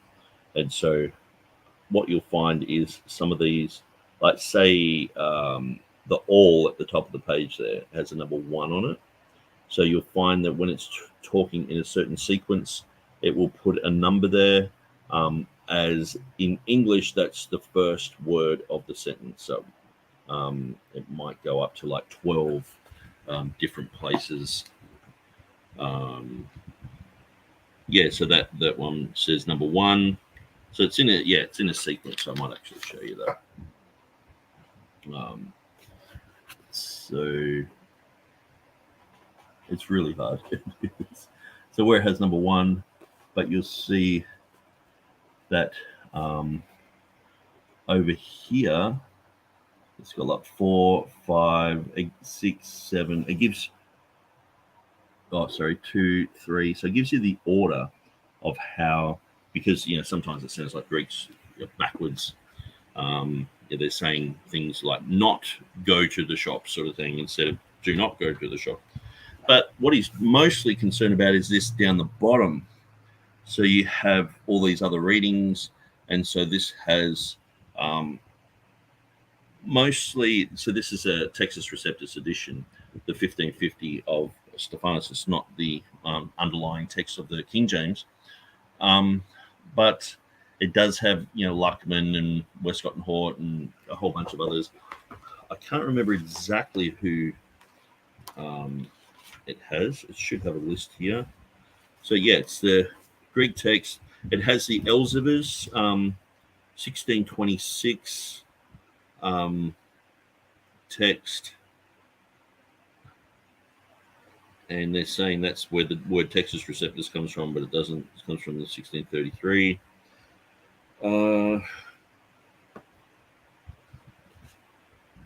Okay, notes. And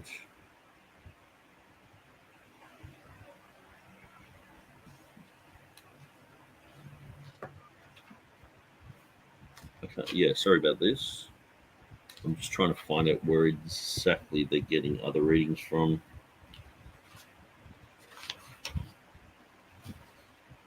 Oh yeah, so we have a list here. So just to let you know, Maurice Robinson started reading this, which had these listings down the bottom. And the listings are the Elzevirs, Griesbach, 1805, Ruckman, 1842 to 1850, Tischendorf, the 8th edition, which is usually his 1872, Tregelles, Alford, Wordsworth. So a lot of those guys, the vast majority of them are the puppy feet of the Westcott Vortex. Readings down there, not according to manuscripts, but according to which editors preferred it. And my simple solution at that time, not knowing too much, was if a majority of editors wanted a different reading than was in the TR, that's what I followed. And as I learned more, then I went to the UBS first edition, Greek New Testament, and I continually was accepting whatever reading they said had an A degree of certainty, and maybe some with B degree, but I'd never touch a C or D. And I was for. So what's he talking about? If we go to Carlo,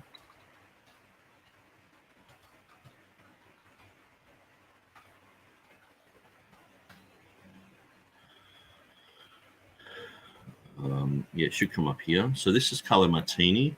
So, people think I'm talking about blue-blooded aliens or, some sort of Area 51 conspiracy when I say Jesuits worked on the text. Well, here he is. This is Carlo Martini. And we're going to check out his part in this. So there he is in 2006. He's dead now. I think they have a picture of him dead. I've got a picture of him on my hard drive of his corpse, and they're all looking at it. So let's look at the New Testament.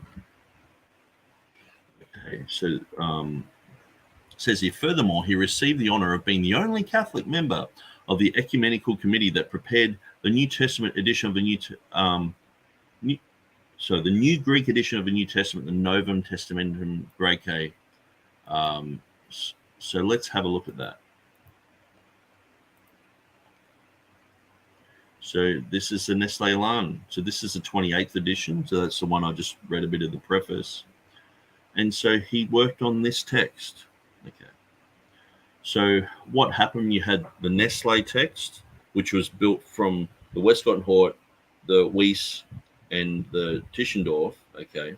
then it went through all the editions, and then it came to the time of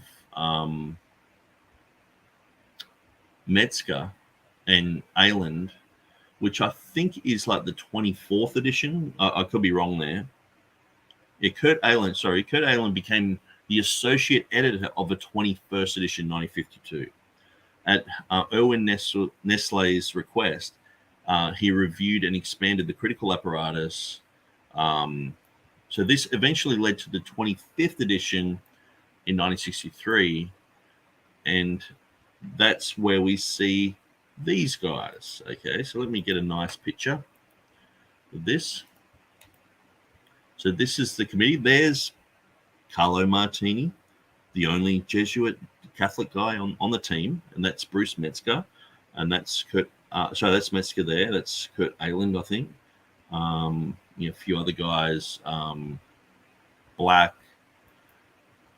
It's got their names there.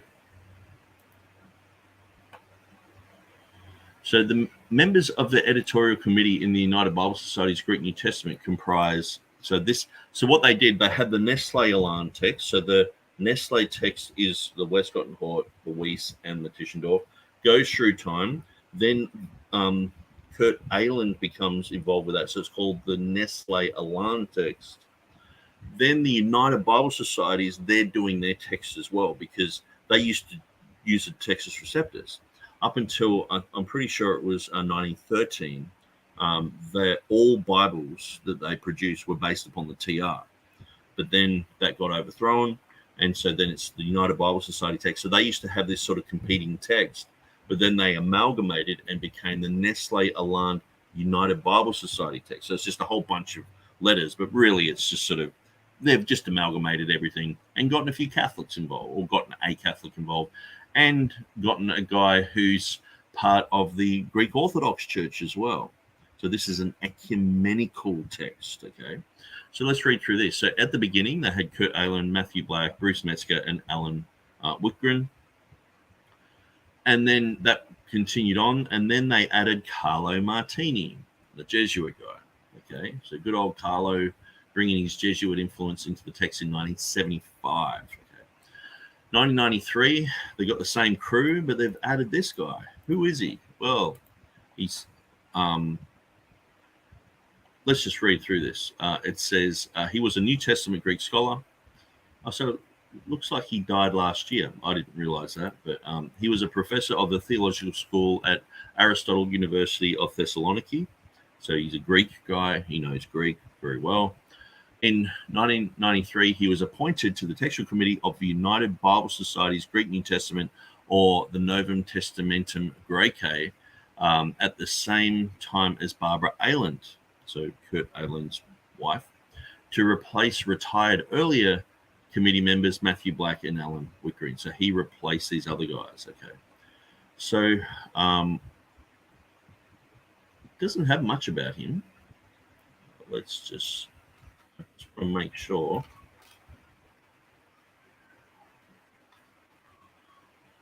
Okay.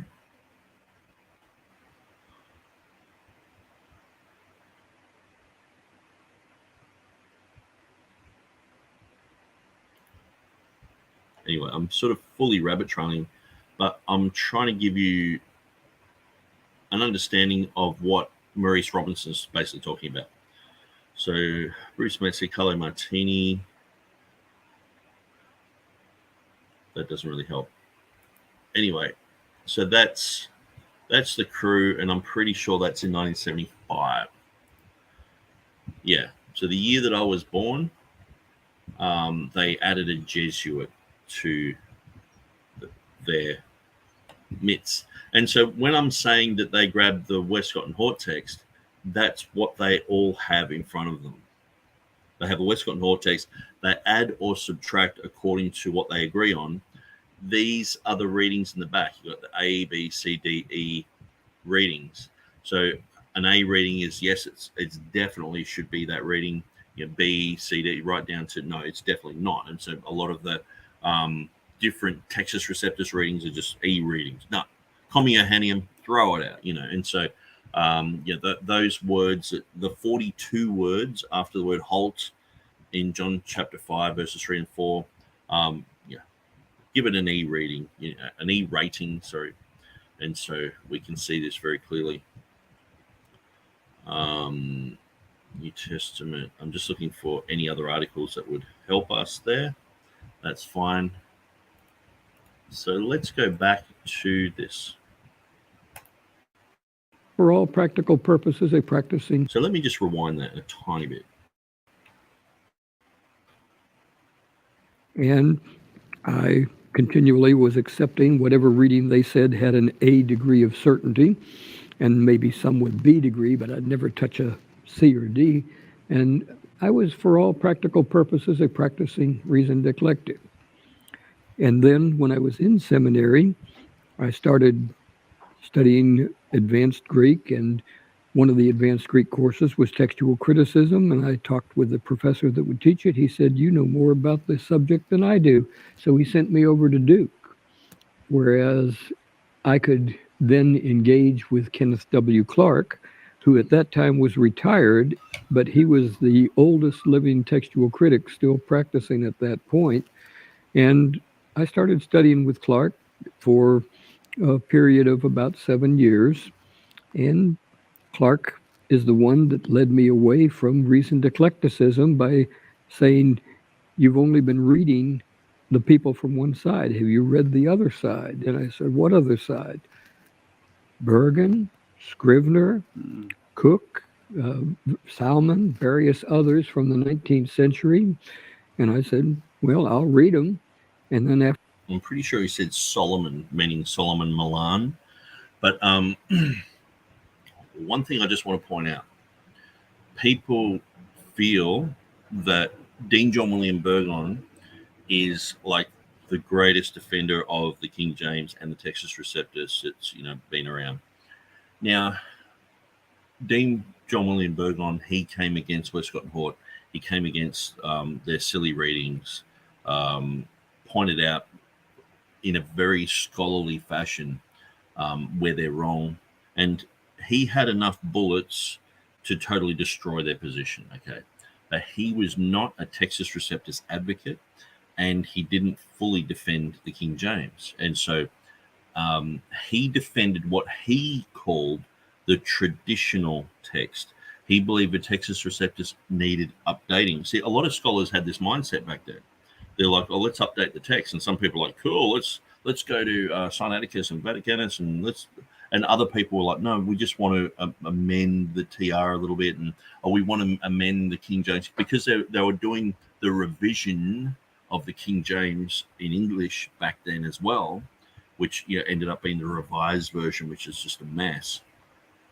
And so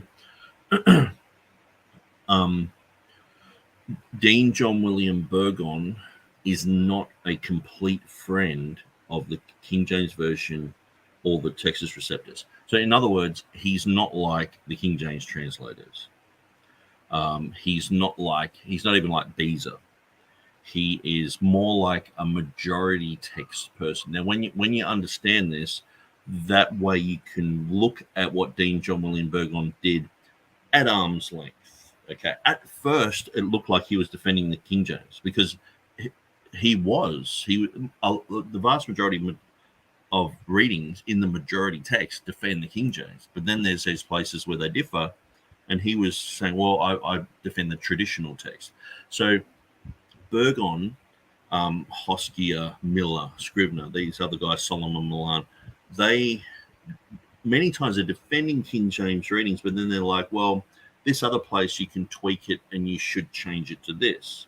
So that's their own personal opinion according to the data that they had in their day, which could be hugely limited. And in certain areas, not in every area. Some places they had way more data than what we have today. We haven't even scanned all of their books in yet, or read all their books. But it's like, so these guys sometimes were like, "Well, I think the King James can be changed." And so that started that's the puppy feet for what later becomes the majority text movement, which Maurice Robinson has been a part of since his young days. and we'll sort of travel through his journey, and I'll try and explain the best that I can of where he's going. It's quite understandable, but sometimes just having a visual aid or a photo of something can help, So I might just get through some of these comments, or else they're going to become redundant. Mark Ward looking rugged and manly with his stubble and lumberjack flannel. I speak as a fool. Yeah, chopping wood. Thank you for everything you do. I definitely appreciate you for not compromising the truth of God's holy word. Thanks, John. Helg says, not Westcott and Hort. Only pre-Westcott and Hort. Okay, so I sort of missed the timestamp of that. So unfortunately, that's why I'm trying to catch up with these comments, because sometimes they become redundant. I can't remember. I'm doing the goldfish thing again. I can't even remember what I've said a minute ago. The ABCD ratings is your definition of textual confidence. It is by a committee of saved/unsaved critics who believe they are the definition of the doctrine of preservation. Yeah, they are the preservants. And so they're the ones preserving the word for this generation. Wow, a Jesuit. It's just amazing. It just blows my mind. It's not like he's coming out of Catholicism. It's not like a Reformation's just started and Martin Luther's around and Erasmus is like, what do I do? It's like he's he's a Jesuit. Like, you don't get any more into the Roman Catholic Church. My uncle was a Jesuit. He was into it. You're given over to this. You're around monasteries and nuns and priests, and every time you see a statue, you're doing this, and you're kissing beads and doing rosaries. You're chanting to Mary. You're right into it, and they get him. Come on our team, And so Helg says the interlinear from Thomas Newberry, anno 1877 plus pre-Westcott and Hort. Yeah, so this one of Berry's, see, Berry had a text, and then there was like, it was sort of updated. So what sort of happened, it's a bit like when you go online and you look at Strong's. It's not actually Strong's concordance. It's just someone saying, Strong. It might be Strong's and Vines, but even Vines has changed too. So a lot of these guys had a really good name, and so people would just grab their name and then put their extra little bits underneath, and then that's become the Vines, or that's become Strong's, or that's become Berry's.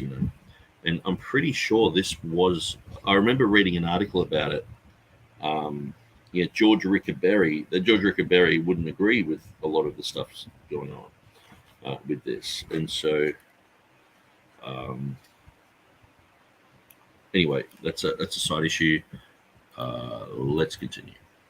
After I read them, he'd grill me on them, and he finally got to the point where he was saying that he thinks they had a better case going than the reasoned eclectics, which is strange because Clark from 1933 onward had been himself a practiced reasoned eclectic. But what happened was Clark, in his later articles, published in the 1960s primarily, he started taking a lot of jabs against the practice of reasoned eclecticism without offering a solution. So the solution was, as he said, if he were 40 years younger, he would write a book on that and be pushing toward the Bergen and Scrivener position. Mm-hmm. And he told me, he said, you're young, maybe you can do it. See, notice he's saying a Bergen Scrivener position. He's not saying a TR position, is he? So when people are like, oh, don't speak against Dean John William Burgon, he's on our side. It's like, no, Burgon, Scrivener, Hoskia, Miller, these guys were pushing towards the traditional text, and these guys are carrying on their work. The majority text guys. And so once you understand that, you can look at Burgon at arm's length and go, okay, it's like having Maurice Robinson back then. He would defend a lot of, or James Snap Jr. James Snap Jr. defends a lot of King James readings, but he doesn't defend every King James reading, does he? and he's actually at times an enemy. So that's the thing. These Burgonites, the Burgonites they're sort of cloaked in a King James TR veneer, and even D.A. Waite called the society the Dean Burgon Society, which I think is an unfortunate name. Now, he did a lot of videos explaining this and saying, well, Dean Burgon said if you're going to do a revision, you had to do these type of things. It was almost impossible for someone to actually do the revision as Burgon said, but that doesn't change the fact that he clearly says he's not defending the TR, and that he, in the book of Matthew, I think it was in the first 14 chapters, I think there was 115 or something, I can't remember the numbers, but it was changes in the first 14 chapters. And so if you add that up and go through the New Testament, he was advocating for hundreds and hundreds of changes, and one of them was raise the dead in Matthew chapter 10 verse 8. It's one I remember, and he was saying raise the dead shouldn't be in there, but it's in the TR, it's in the King James. It's like, sorry, Dean John William Burgon, I would rather trust that we've had the Word of God, and I would rather trust the scholarship of Theodore Beza and the reformers, and also the King James translators over you. Now, I think he's a brilliant scholar, just like Maurice Robinson. I like listening to the guy. I like, he has some interesting things to say. So does Pickering, but I don't agree with it. And I think they're actually wrong in their position.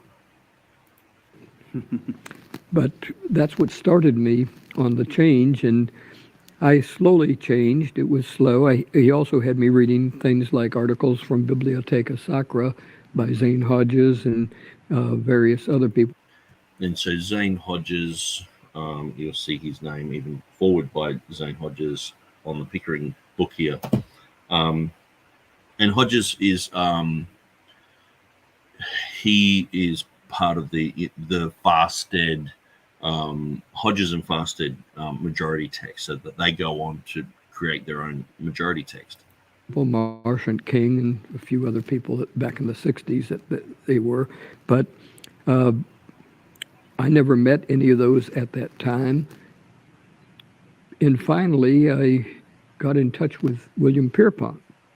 He had been studying textual criticism since back in the early 1930s. He was much older than me. He was as old as my father. And Pierpont had already come to a Byzantine text position in 1965. And I didn't get in touch with him until 1976, where I was working for a Bible publisher, and he wrote a letter to the Bible publisher offering his majority text notes. Okay, so as far as I know, I think he's talking about this one, and most people recognize this. It's quite popular. So this was the J. Green's interlinear. So I might just expand this. So if you go to the back of this, so basically this is just an interlinear. It's got the Greek interlinear with Strong's numbers above each word, and it's also got the not the Kingdom interlinear, the literal interlinear version in the side. So it's sort of like a TR-based translation, and so it's also got the Hebrew Masoretic text with the same thing. But if you jump down the back, it has this. Now, I might have to enlarge my screen because I can't see myself. That's better. Okay, so that says the majority text notes and how to use them. So it's got, like a bit of a thing of how to use it. And then it's got all these notes everywhere. How to use, and that's saying that's the majority text notes, okay? And this goes for quite a few pages. So as far as I understand, this is the first sort of printed majority text. It goes for ages. And so this is sort of like the first printed majority text note. So I guess like the New King James has all that sort of stuff as well. And the majority text notes. So what you got to understand too is what has been labeled the majority text these type of things, that majority text, and later on they're printing their whole edition, the Hodges and Farstead one, the Robinson one. These are labeled and called majority text, but you got to understand that the Textus Receptus was called formally the majority text. Okay, so if we go to someone like Stirs, in his introduction, he has a very good intro here. And he just mentions a few names. And he says,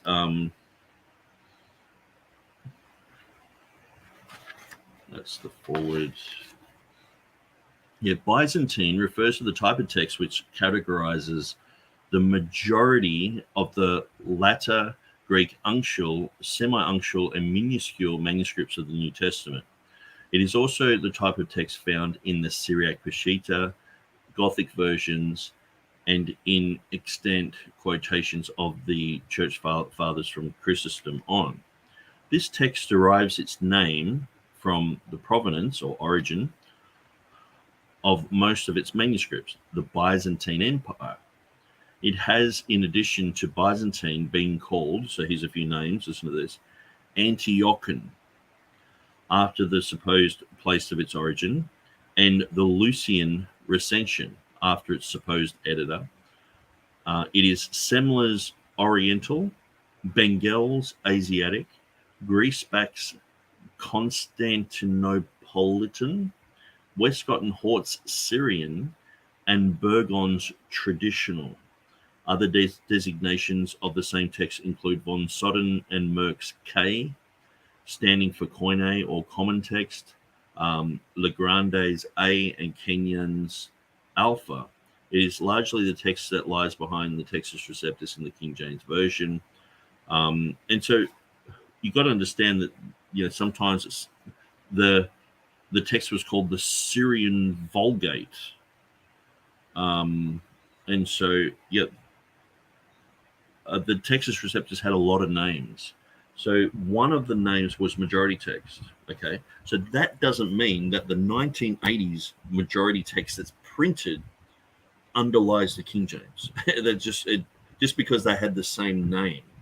And this is something that Dan Wallace talks about quite a lot. James White, he brings this up quite a lot. And what they try to do is say, see, there's differences between the majority text and the King James. So the King James is not based on the majority text. How can they say this? You know, it's like, well, we're saying that the King James is based on the Textus Receptus. And one of the names of the Textus Receptus was the majority text, because the other one was a minority text. Just because someone many, many years later, like 100 years later, printed something called the majority text, it doesn't mean that you can retroactively apply that to comments that Burgon made and things like that. And so it's a bit like me saying, you know, in the 1980s, I believe the message. The message is the most important thing. The message will change your life. And then the Message Bible comes out. And it's like, see, he's talking about the Message Bible. It's like, no. And that's deceptive to say that. And this is, you know, Dan Wallace, he knows he's being deceptive in this, and so does James White. And so Held says, but Burgon also defended the AV, did not advocate for replacing it due to his Anglican affiliation. Any updated Bible should only be used as a handmaid for the study of the text for students. Yeah, and so that's where D.A. Waite, in his defense of Burgon, he was saying that it was almost impossible to update the Bible according to the standards of Burgon. But the thing is, he did come out and say, I have doubt about this word, about that word, this reading's wrong, that, and he was doing that, not in the same amount of places that someone like Scrivener did, but he was still not absolutely advocating for every jot and tittle of the Textus Receptus or King James. If the publisher wanted them, and the publisher then came to me and said, do you think these are any good? I looked at them and said, well, yeah. So I started reading those notes, and part of the task I had working with Pierpont was verify them and make sure that they are still supported well, because he worked only from von Soden at the time. So I compared with other editions, Tischendorf and Tregelles and others that talked about what the Byzantine reading would be. We didn't call it Byzantine then, we just called it majority text. And going through all this, I slowly came to a Byzantine text position. And by 1976, I was convinced after going through all this. And Pierpont and I then started doing work. We had the majority text notes published in the interlinear Bible that had come out back in the... So that's, yeah, definitely. I didn't hear him say that last time, but yeah, it's definitely that one and the notes in the back. And what you notice too, it's very rare just to get TR people to print the TR. I know the Trinitarian Bible Society do, but it's like, here we have an interlinear. It's got a different translation than the King James in it. The words underneath the Greek words are not the same. And, you know, I've got like this one here, which is all pretty much fallen apart. This is interlinear Greek New Testament, and this is sort of like an update by Green done in the 90s. And yeah, he has the King James on one side, but then he has some like a modern King James on the other. And it's a TR edition, but sometimes they have these redefinitions. And so that's one of the accusations against the New King James. Oh, it's based on the TR, but there's definition changes. And so sometimes they're using Vine's definitions, which uses the Westcott and Hort text. So Westcott and Hort didn't just change the Greek text. Westcott and Hort, the revision committee who did the English Bible, they redefined a lot of words. So that's one of the problems as well. And so Helg says, but he defended the TR good enough for all practical purposes. Yeah. And so definitely defended the AV, defended the TR, but then sort of attacked it. And so that's where, you know, I wouldn't necessarily, you know, say like, I think what he did was great. He had enough bullets to come against Westcott and Hort, but I think that he actually started the majority. He is the leader of the majority text movement. That's why a lot of these guys, they're like, well, I've read Burgon and I'm convinced. And then they thoroughly read Burgon and go, I'm majority text. And so that's why there is a distinction between Burgon, you know, with his traditional text and the Textus Receptus, where I'm like, no, support the TR. You know, like every word is important, and I believe that the TR can be defended in every place. The late 70s, and by 79, that's when it was published, and it was only in the notes. It showed the variants from the TR that would be the Byzantine readings, but that was actually the first Byzantine text edition, if you want to take it that way. And then we worked from there, fine-tuning things a lot more and developing more in the areas of theory. And that worked on from about 1980 until 1991. And then we published the first edition of the Byzantine text, which was limited. Desktop publishing at that time was primitive. Right. We did it on Word 2. You have to think way, way back for this. Microsoft Word 2 couldn't do any breathings or accents. Oh, wow. Had to use the symbol font, Wow. which had no punctuation. But we printed that first edition with 1,000 copies in limited edition. That was it. And we sold those out fairly quickly. And then we kept working in fine-tuning until another fellow approached us, Ken Chilton, and he offered to do a well-typeset version with breathings, accents, punctuation, because he had the material to do true typesetting with. And if we were willing to do it, he would do it, and we would copyright it, release it into public domain after that, and make no profit on it whatsoever, sell it at cost. And he created the Byzantine Text Form 2005 edition. And that was our first edition. And then as time passed, Jeffrey Dodson joined in with the work we did after Pierpont died. Pierpont died in 2003. He was 86 at that time. And Dodson joined in, and he was the one that did further text formatting, and he produced the Reader's edition that we had that came out in 2010, and it was slightly tweaked and adapted up to 2015, and then we had a new edition come out, which is this one right here.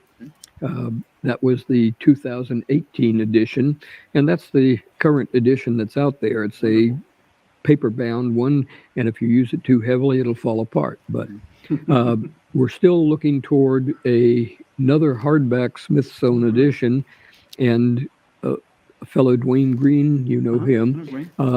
He's got a group going that's trying to work on getting the new edition hardbound Smithsonian, and would be published in conjunction with also Adam Boyd's translation of the Byzantine text. And Adam Boyd, of course, works with SIL, and he is a good translator, and try to get both volumes coming out at about the same time, and both hardback Smithsonian. That is exciting. I did not realize it was in the works. I knew that this was, to my knowledge, the newest edition, but I didn't know you were working on that. That is the current one, but I don't know how long it'll take. Of course, the issue for them is finances.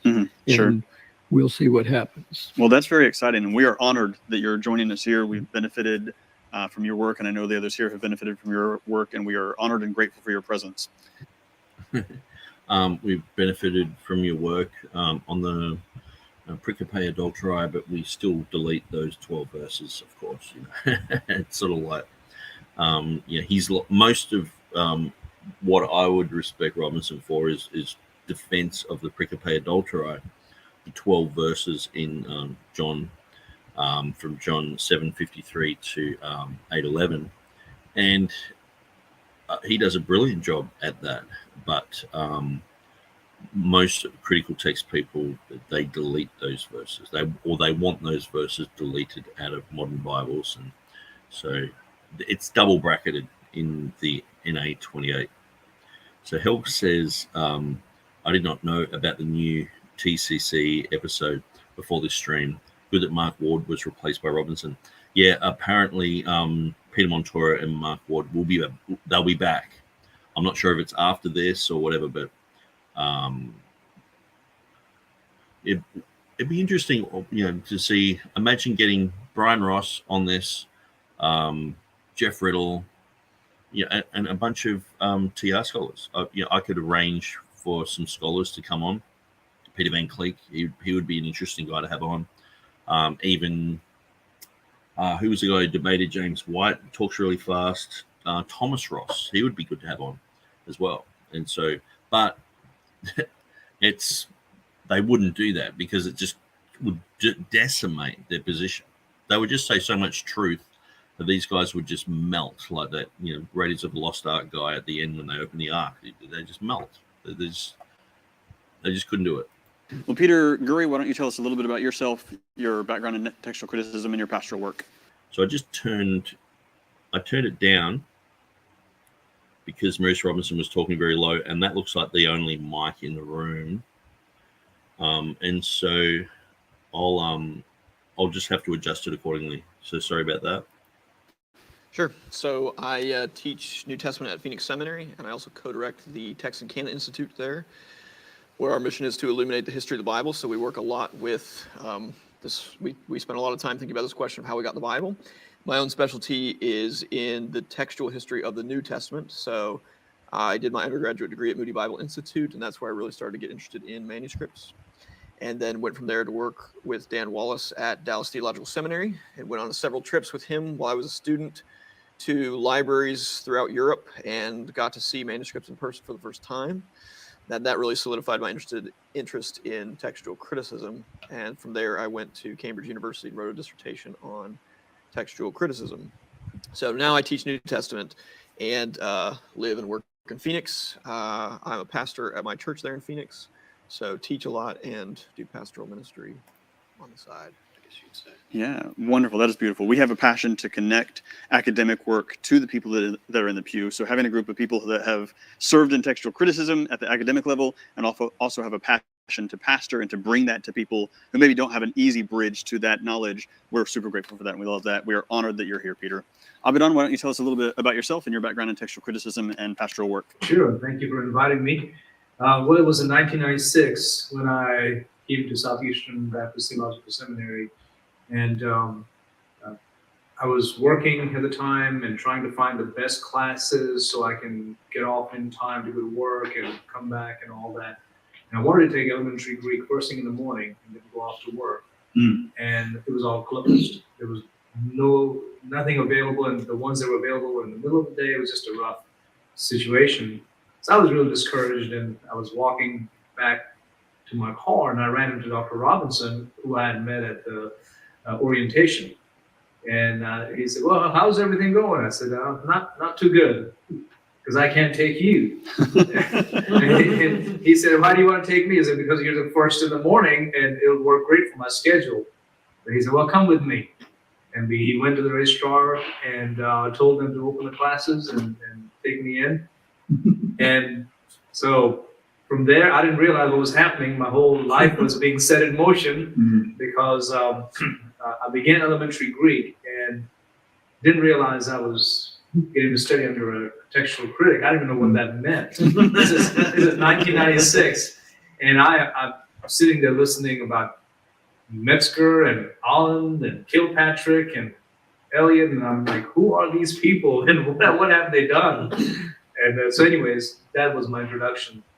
And from there on, I mean, I just was hooked, and I would spend time just sitting in his office talking to him and listening to him and going on trips like ETS or the regional ETS. And then I've been pastoring since 1998, and the same church, only church. And I have leaned more towards the ministry side of things. Sure. But my heart has always been in textual criticism. And I was able to finish my PhD work with him, with Dr. Robinson, in 2019. And I'm still learning a lot. Well, welcome. I'm so glad that you're here. We're honored that you're here, and I'm excited to have three voices that not only have a love for textual criticism and Bible translation, but also just a love for the church and defending the truth in the church and pointing people in a faithful direction when it comes to Bible translation. So what I want to do now, I want to ask a couple of questions of each of you kind of individually that we can keep somewhat brief, and then we're going to jump into kind of a big panel discussion. So you notice the confusion here. Yeah, Tim Berg, he's like, critical text guy. And then you got Peter Gurry, critical text guy. Then you got two majority text guys. And they're sort of coming against TR people. So you've got all these different options. But the only option that this group is upset with is my option, the Textus Receptus, the King James position, and Bart Ehrman. And so if you become any one of these guys, you're fine. You'll receive respect. You'll get a pat on the back. They'll say you're of great service to the church. If you become a TR person, if you advocate for the King James version and say, well, the underlying Greek text and Hebrew text, the King James is where the words of God are, and the King James is an accurate representation of that, you will be shunned, you'll be laughed at, you'll be mocked, you'll be ridiculed, and you'll have these type of programs come up to try and unprogram you and unbrainwash you from being part of the Ruckmanite cult, apparently, that we're all part of. So, Dr. Robinson, obviously your work on the PA is widely respected today, as is the Byzantine text form that you've introduced to us. So that's what I like about Dr. Robinson, is his Pericope Adulterae material. It's very good. And so basically, people have been saying that they want to delete this for many years, Metzger and others. And Robinson's basically pointed out that it was an early lectin cycle, which is some of the churches, what they used to do was, I mean, we do this ourselves. If you have Christmas coming up, you read Nativity, you see the wise men, you read these type of things. And so what happened in many churches, they would read certain passages at certain events. And so if you had the Feast of Pentecost, or you had, Easter, you would have certain things. And so the Pericope Adulterae is just sort of this story that appears right in the middle of one of these feast stories. And so I guess it's like the topic of the woman with the issue of blood. You're sort of like, do I really want to go into all that? I want to talk about faith and someone being healed and all this sort of stuff.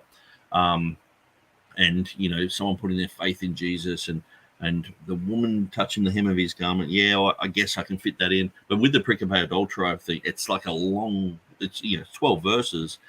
And it is quite complicated because so many people think that Jesus just forgave her.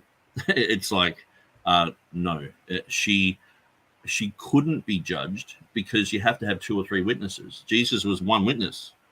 He couldn't just say, okay, we've got 2 or 3 witnesses here. All the witnesses left. He actually said to stone her. He said, okay, he who is without sin, go ahead, stone this girl. And they all left. And so he actually said to stone her. So a lot of people write books and things, Jesus showed his compassion and love towards this person and forgave. And this is the grace of God. He actually didn't even keep the law here. He just loved her and showed people read whatever they want into this story. But that doesn't negate the fact that it's a true biblical story. And Maurice Robinson, he does a very good job. And so does James Snap Jr. They do a very good job at defending this verse. I think it's hugely defensible. So Helg says they will invite anyone into the collective except for cultists like TR and KJV defenders. Well, cowards as well, like Bryan Ross, the coward, they said. So Timothy Berg and Mark Ward call Bryan Ross a coward. And they're going to do a whole program on slander. It's just like, I can't wait. This is like, for us who are involved with all the, the hoo-ha of critical text guys, this is sort of like, the fail blog sort of thing. You're just watching it going, oh, he's not going to smash into that tree. Oh, he did. It's going to be interesting to see what they say. But you gave us a little bit earlier of kind of what brought you to Byzantine priority. If you had to summarize what Byzantine priority is for maybe someone that's just hearing this for the first time, they don't know that there's different Bible texts, they don't know there's different approaches to textual criticism, or maybe they're confused and think that the TR is the same as the Byzantine text. Give us a summary of Byzantine priority. That's a loaded question. It's going to take a while. Sure. What is the Byzantine priority? It's the name that Pierpont and I made up. Okay. Because basically the majority text with a few different bells and whistles. The name that was being used before was majority text. Right. But as Gordon Fee had complained, majority text means all you're doing is counting gnosis. And, well, we weren't doing that. Right. The truth is, in most variant units where there is textual variation, the majority of manuscripts tends to be one way or the other. That's why it was called majority text. But in certain places, the majority splits. In some places, we even actually in our edition favor a reading that has less than a actual numerical majority. Right. Not often, but it does happen, and especially in Revelation it happens, because there the text is a little more shaky because there are fewer manuscripts than anywhere else. Notice the book of Revelation is a little bit more shaky. How much confidence does this guy put into the text? You're reading the book of Revelation. Should it be 666 or 616, or is it the beast or the neighbor of the beast, or what's the reading there? Can you trust the text? These guys don't offer you trust. The only people who are offering you all the words of God are the King James TR people. They're saying, we've got all the words of God. We're not, we want what Paul wrote. We want what John wrote. No, we know what Paul wrote. We know what John wrote. We have all the words there. See, James White's like, oh, you guys aren't practicing textual criticism. Yeah, because we nailed it. Why would we go back and redig something that doesn't need redigging? Why would you go and re-stump a house if it's fine? Why would you go and redo something that's perfect? We believe that all the words of God are between two covers. The underlying Greek text and the underlying Hebrew text of the King James Bible is where you'll find the exact words that were penned in the autographs. So akin to those, they might be in capital letters or mightn't have the same breathing marks and things, but the exact words. Jesus was very clear, every jot and every tittle, and it shall in no wise pass from the law to all be fulfilled. And so those jots and tittles make up words. So basically Jesus is saying the words will not fade away. Heaven and earth will pass away, but my words shall not pass away. So Helg says, or maybe Mark Ward will prove me wrong by later inviting one TR preferred person, who knows? Or see, unfortunately, a TR person will say, oh, we've got the Bible. So these guys, they are considered scholarly because they're like, we don't have the Bible. And it's like, yay, their textual confidence. They're showing confidence in the text. What legends, instead of, no, we have all the words. We don't need to find them. They're not lost in the Dead Sea Scroll or in a cave somewhere. We have all the words. We've always had all the words. Oh, you're a cultist. I didn't know that you were following Sam Gepp or Gail Rippling. I didn't know you're one of them. A. Hannah says they call Bryan Ross a coward with charity. Yeah. So let's very nicely just say he's a coward. They didn't say he's a coward, like Stephen Anderson style. You're a coward. He was like, unfortunately he's a coward. So that's the best way to say someone's a coward, is in an effeminate tone. Almost. Yeah, they almost have the text. Yes, they specialize in cringy charity. Yes, I don't like that either. But it's a very important thing to look at. What confidence is Maurice Robinson giving you in the book of Revelation? Let's listen to that again. Just think about what I'm saying. God himself says in the book of Revelation, if you add or subtract from the words of God, your part is taken from the book of life. It's a serious thing. It's a sin. It says, don't do this, or you will receive the plagues. You'll be outside of the city. It means you're going to hell. Okay. Now, listen to this. There's a reading that has less than a actual numerical majority. Right. Not often, but it does happen, and especially in Revelation it happens, because there the text is a little more shaky because there are fewer manuscripts than anywhere else. Right. And more division between them. Yeah, but the majority text was just not the right label. So we said, well, the majority text is the Byzantine text, but we want to add the word priority in there because what we were trying to show was that the Byzantine text, in our view of the history of transmission, would have existed prior to the development of the other text. And depending on how anyone wants to call them, text types, clusters, or whatever, whether they are termed alpha, beta, gamma, delta, or Alexandrian, or Caesarean, or Western, that they would be deviations that occurred historically in time from the pre-existing Byzantine text. So Byzantine priority means the Byzantine, in our view, was the one that was considered the text from which the other text types or clusters derived over time. Okay. Well, I appreciate that summary. Thank you for kind of breaking it down to us really simply. Let me ask you this question. A lot of people who follow this channel will have heard the names Burgon and Scrivener and be maybe somewhat familiar with their work. Maybe they've read them, maybe they've only heard about them or seen them cited. How would your Byzantine priority position and method and approach to the text compare to or contrast from that of Berg and of Scrivener? We'd be close in terms of the resultant text.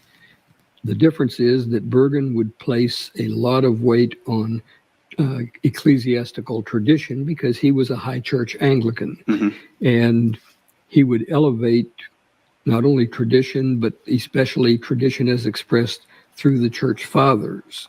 And if the Byzantine text were solid, the fathers would not override that, and they'd be used for a confirmatory purpose. Right. But if the Byzantine, at any point, the manuscripts were divided, usually for him, he would allow the fathers to help tip the balance one way or the other. So he had an overemphasis on the fathers, which was probably about as equal as his emphasis on other versions, but only when the Byzantine text was split. Okay. Scrivener, on the other hand, was not that close as Burgon, but he was still much closer to the Byzantine position than he would be to the eclectic position or the Westcott-Hort position. Right. And Scrivener had a interesting way of putting things. You read a lot of his material, and it sounds like he's defending the Byzantine text fully, but he's not. Right. There are readings where he will reject the Byzantine text based on the agreement of the 5 oldest unsealed manuscripts, the ones written in capital letters. And he qualifies it, he says, but you'd never hardly ever find all 5 of them agreeing at any one time, but he still will deviate from the Byzantine text. If you've got usually 3 or 4 of them deviate, he often will go with that reading as opposed to the Byzantine. So he is more in between. But again, the difference between Burgon, Scrivener, and the modern eclecticism is they really were not dealing that much with internal evidence. They were dealing strictly with external as the primary determiner. And that's really what Westcott-Hort themselves were doing. It was mostly external evidence, and they are externalists, and so is the Byzantine priority position. But we actually listen to the demand by Gordon Fee that if we want to defend the Byzantine text, not to do it just on eclectic principles or any other principles, external evidence, or we've got to go to the internal evidence and show a reason why from internal evidence a Byzantine reading should be preferred. And Fee said it needs to be done throughout the entire New Testament, variant by variant by variant, which is something that the reason eclectics themselves have never done. But Fee did throw out that challenge, and it's a valid challenge. That's why we think that a textual commentary needs to be done, of which I've already written about 300 pages of a textual commentary that deals with the readings in the current critical text, the Nestle-Aland text, that have anywhere from 1 manuscript to 3 manuscripts in support. That doesn't sound like much, but I've got 300 pages defending the readings in that category. So that is exciting, and I hope that project presses forward and gets done. I think that would be super valuable. It'll be to the finished in church. about a 50-year period. Well, you need to enlist some help. Get some guys to jump on board and help you with that, because I think that would be a valuable defense of that particular. So I think the thing is, all that Maurice Robinson is talking about has been done. It's already been done. So this is the thing. When you look at the Textus Receptus, the Textus Receptus takes into consideration all of these factors. So what you have is the complaint that the majority text, they're just counting heads. So if you've got, 50 manuscripts going one way, 50 another, or 500 going one way, 500 another, you've got this clash of, which one's the majority. But the thing is, if they have a manuscript find in Mount Athos next week and they find 400 manuscripts, that will change all of his readings all over the place, because there are many that are sort of, 50, 50, others are 60, 40, but a finding of a bunch of manuscripts could change everything. And so that would tip the scale. And then you have their Bible changing. So you have a constant, never-ending changing Bible. And so this is the same as the critical text. They have a constant and never-ending changing methodology. And so starts off with people like Bengel, Griesbach, and then through to Ruckman, who was the first one to really deviate completely from the Textus Receptus and have a text that was not based on the TR. And then you have Tischendorf, and then Westcott and Hort, that they create the Frankenstein monster of B and Aleph, Vaticanus and Sinaiticus being joined together. And so you have all different types of methodologies just dealing with those people, let alone Nestle's come along, and he's basically gotten the text of Westcott and Hort, the text of Tischendorf, and the Weymouth, and later the Weiss text. And so got these 3 texts and sort of amalgamated them together, the readings that agree, well, we go with them. If it's 2 against 1, we go with the majority reading of those. And then it's come to the time of Metzger and Kurt Aland and Carlo Martini, the Jesuit guy, and a bunch of others. And then they've basically got rehashed the Westcott and Hort text, and they're adding and subtracting from that as they see fit. And they've changed the methodology of how they do things. And then Bart Ehrman comes along and talks about the orthodox corruption of Scripture. So, these people came along and squeezed in the Trinity. They squeezed in the deity of Christ into many of these readings. That's why the TR has these readings that defend the Trinity better and the deity of Christ better, and it's stronger in doctrine. Because, these orthodox people came along and corrupted the Bible to be more orthodox. So then Bart Ehrman sort of leaves orthodoxy altogether and becomes absolutely apostate. But then we see now it's the CBGM has come on board, and that's the new methodology. And so we've gone from having insane concepts like a Lucianic recension that's been completely debunked by the papyri. So the papyri's come along and showed that there were a lot of Byzantine readings in the early papyri, which shows that it's before Chrysostom, before the 4th century. And so the whole concept of Westcott and Hort is thrown out the window. But then now we've got the CBGM. So you've got all these different methodologies all the way through to get to the correct text, but they're still basically Westcott and Hort text. It's strange. So A. Hannah says it shows that the only way to have confidence is to lack confidence, and therefore advance confidence. What? Yeah, so if you want to be confident in the Word of God, don't have 100% confidence. Just have 95% confidence. Just doubt the ones that they're telling you to doubt. Just the ones in the footnotes. Just doubt those ones should be there, and you're part of their team, and you'll be high-fiving. If you're 98% confident, like a majority text guy, 98.5% confident, that's good. If you're 94% confident, like a critical text person, thumbs up to you. Even if you want to be a bit less, you probably go down to 90%. You might even be a Aramaic primacy person. You might have a whole bunch of different strange readings. But as long as you don't become a Bart Ehrman with really bad skepticism, you can go right up to 98.5%. Actually, you can be a TR person as long as you doubt something. That's what they're trying to do. It's sort of like, just get you to commit a little sin, just a little bit of adultery, a little bit of, they're like, and I often get this. People will say, well, here's a mistake in the Bible. Do you admit it's a mistake? And I'm like, no, it's not a mistake. I've usually written an article on it or made 10 videos on it or whatever. And they're like, well, so you won't admit it that it's a mistake. And it's like, no, it's not a mistake. And they just want you to admit. If you admit and say, yes, it's got a mistake, you're on their team. If you say, no, the Word of God is with us today, God promised he would preserve the words to us. So people in the future would have the Word of God that he promised. It's not hard to figure out. If you believe in a supernatural God, he can do that. When you die and you stand before God, the books are open, the book of life's open. Do you think he's going to go, oh, sorry, Smith, sorry, we're missing 2 pages here. They fell off. Has anyone got that manuscript? Anyone know where that? Oh, no. Got destroyed. Sorry, guys. I can't tell whether you should be in here. Do you think God's going to keep really lousy bookwork like that? He promised he would preserve his word. All it is unbelief and traditions of men. 2 things nullify the word of God. Jesus says it's because of your unbelief. I think he was talking to the disciples.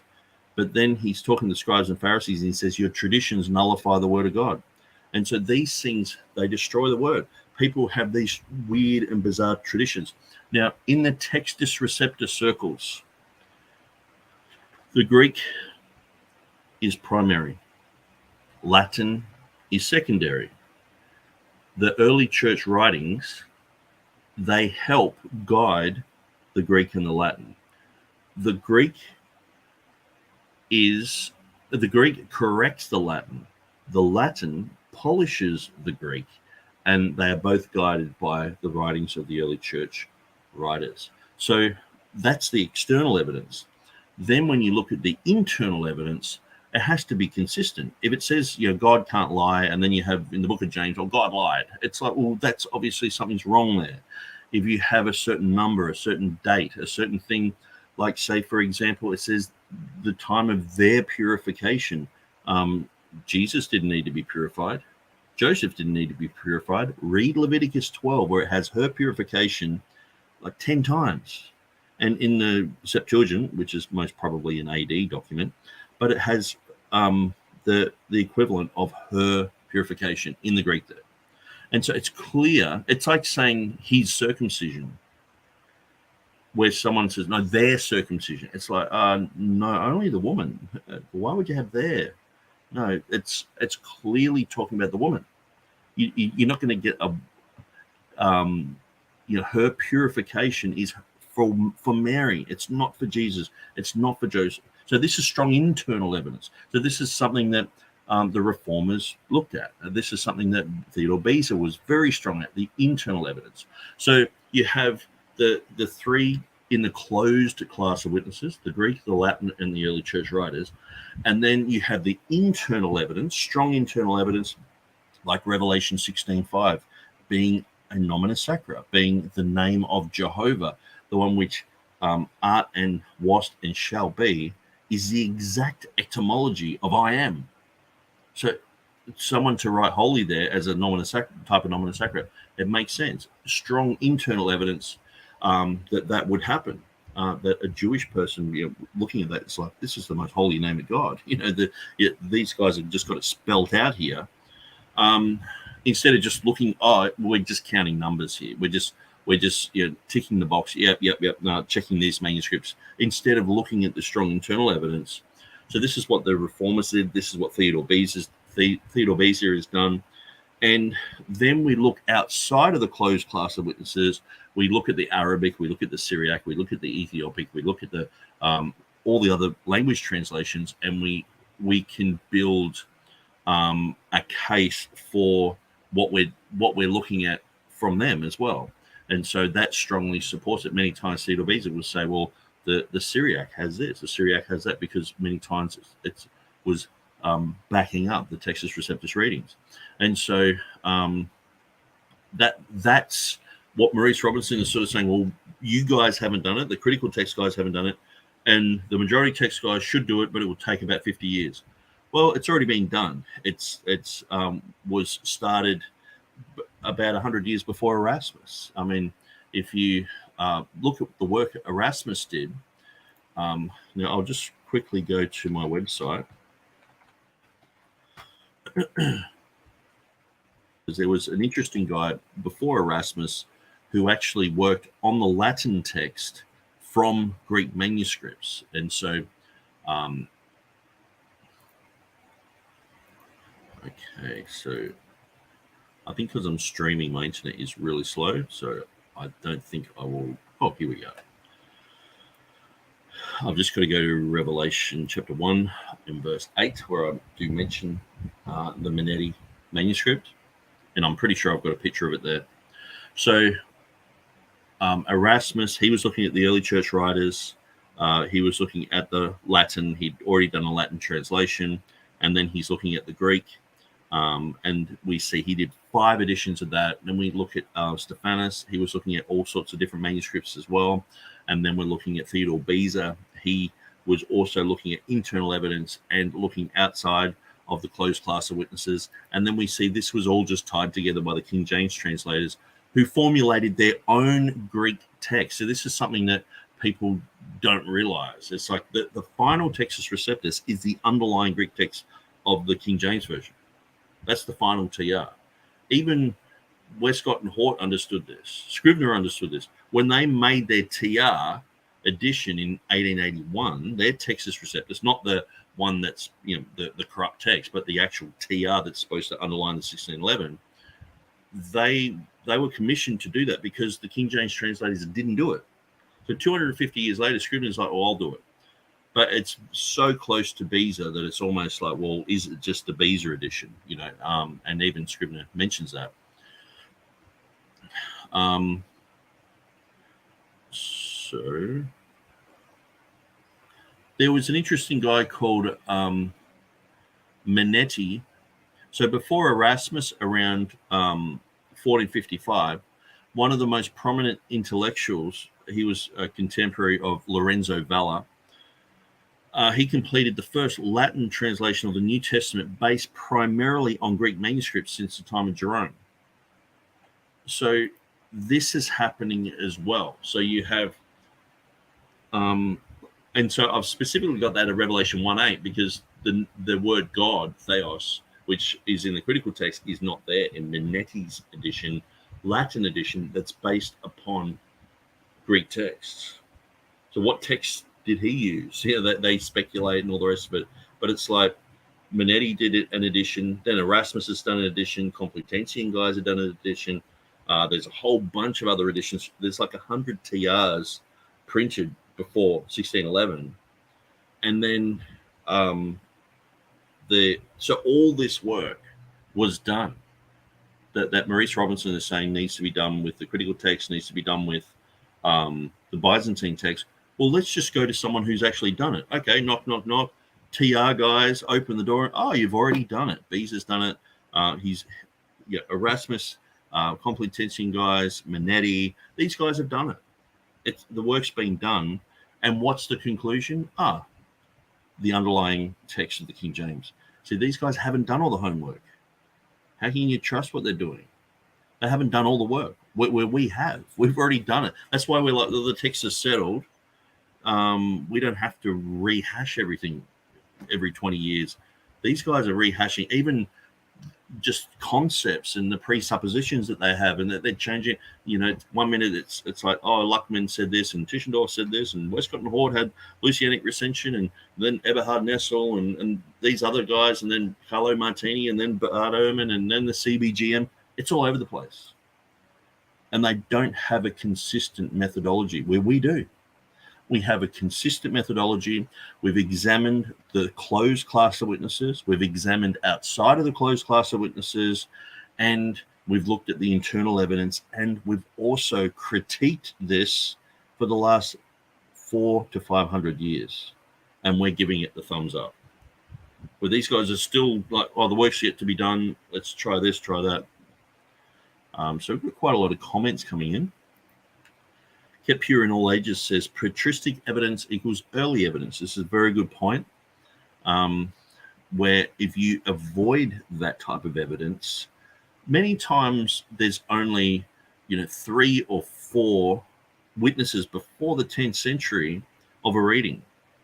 So where are you going to go? You have to go to patristic evidence. You have to go to versional evidence. And see, this is the problem.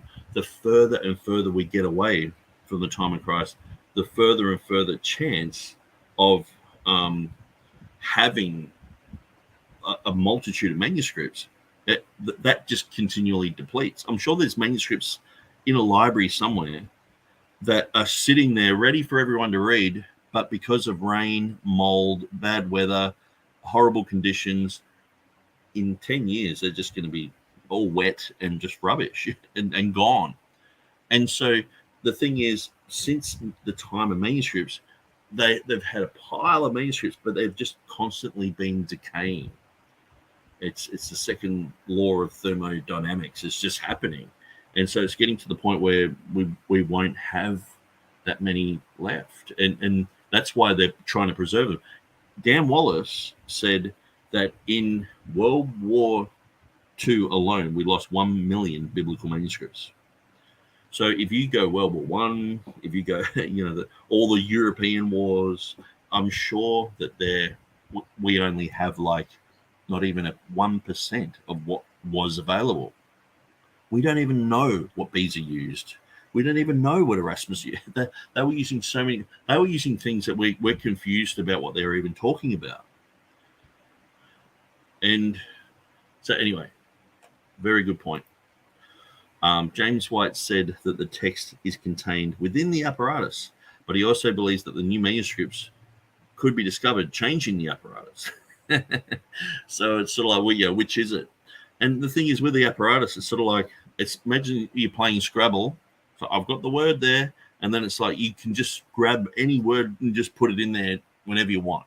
Just just grab a letter A. Oh, that's handy. It's, that they can just chop and choose your own adventure. Remember those books? You choose your own adventure. It's like, oh no, I want to go this way or that way, or I want to go where the hero dies or where the hero lives, and so you choose your own adventure Bible. Do I want the last 12 verses of Mark in there? It's like, well, the double bracketed, and so I'm going to choose my own adventure. I'm going to have them not going into the world and preaching and doing all this stuff. I'm going to have them just the women are scared. What an ending. It's like a horror movie now. I like it. They can just change it, and the thing, like you're saying, and they can change the apparatus at any moment. And the thing is, like in 1 Timothy 3:16, where it has God was manifest in the flesh, one of the strongest verses to talk about the deity of Christ. Changed to he appeared in a body, all because of some hymn theory that even the New King James runs along with, has the correct reading, but has it in strophes. Like a psalm, like broke into song all of a sudden, because it's so abrupt that they had to have him, sort of there talking, and then he just broke into song, because the Greek grammar is probably the worst solecism in the critical text, so they have to amend it. And so you have all these type of strange readings, and there were 6 false citations in the NA 27. 6 false citations about which manuscript had what. And so even the apparatus that's all up, that a lot of that's subjective too. A lot of that is up in the air. It's like, oh, does the reading have this? Does it have that? And many times they're actually pushing for readings that it's not really there. And people are going in, looking at these manuscripts, and they're going, hang on, it doesn't really say that. So even the technology that's come out in the ultraviolet lighting has proven many times that these 6 citations of the of who appeared in the flesh, or who was manifest in the flesh, actually reads theos in the original hand. And so some theology says TR only, Byzantine only actually have a stable. So Byzantine only actually have a stable apparatus. Okay. Helg Everson says 100% confidence without any doubt is a cultic absolutist position. Yep. If you trust in that God can keep his promises, so if you're like the people in the book of Acts who received the word of God with joy, you're like, oh, the word of God with joy. Imagine, they're giving out Gospels of Matthew or something. Like, yeah, and you're like, I believe every word. And then someone just slaps you in the face and says, hey, you better doubt like a little bit of it. You don't want to believe every word. Oh, okay, sorry about that. That's where these guys are at. Textual confidence. Helg Evanson, or perhaps a difference of personality. Some people are more prone to doubt reconsideration than others. I might read through some of these because some of them are chat between other people. There must be a certain percentage of doubt, unbelief, and uncertainty with regard to the text. Then you're in their club. Absolutely. The textual apparatus is only stable until the next Indiana Jones discovers a new treasure trove. Then what? And that's exactly it. That's the thing. A new discovery just means the majority text is, oh, we have to, burn all those old ones? You know what I mean? And where's this majority text being preserved? I understand they're looking at all these Greek manuscripts and everything like that, but where are all the translations based upon this? And we can look at the King James and go, the TR exploded, and King James is everywhere, and the United Bible Societies, or the original Bible Societies, they use the TR. So many language Bibles were based upon the Textus Receptus and the King James, but what about the majority text? Where's that? Where's that been? Because they're like, where was the Bible before 1611 and all this? Or where's the Bible before, like, what's it, 2005? Or you haven't done it yet, Do we have a Bible? The pot of gold at the end of the rainbow, that's modern text criticism. Yeah. the CBGM in 2032, that'll come up with the correct readings. I think the main philosophical difference is whether there is a preservation or an evolution. Absolutely. And I think it actually has this evolutionary mindset where the text is actually improving and improving. And it's like a technology of some sort where it's actually, it's stable and it can't be really improved upon. Kept pure in all ages says close, but all three schools of knowledge acknowledge the providential preservation of Scripture, the differences between ordinary and extraordinary providence. And so getting very fancy in the Reformed language there. I'm pretty sure that's Christian McShaffery there. History documents, great job, Nick. Cheers, history. Let's continue. And a valuable collection of evidence that sometimes maybe doesn't get considered or assessed. Let me ask you one more question kind of along those veins. You wrote a paper, I think some time ago, called Crossing the Boundaries of New Testament Textual Criticism. We're kind of wrestling with Bergen and Scrivener, and I think in response to some things that Dan Wallace had written. Maybe tell us a little bit about that paper, what it was, and where it pointed. It's a paper. If I'm not opening up a wound. Yeah, well, it's not a wound. It's a paper that I would have never intended to write on my own. Okay. Explain to us what you mean by not on your own. Because it was a response to an article that Dan Wallace wrote critiquing the majority text position. Dan Wallace said majority text people are modern day Marcionites. That was published in New Testament Studies.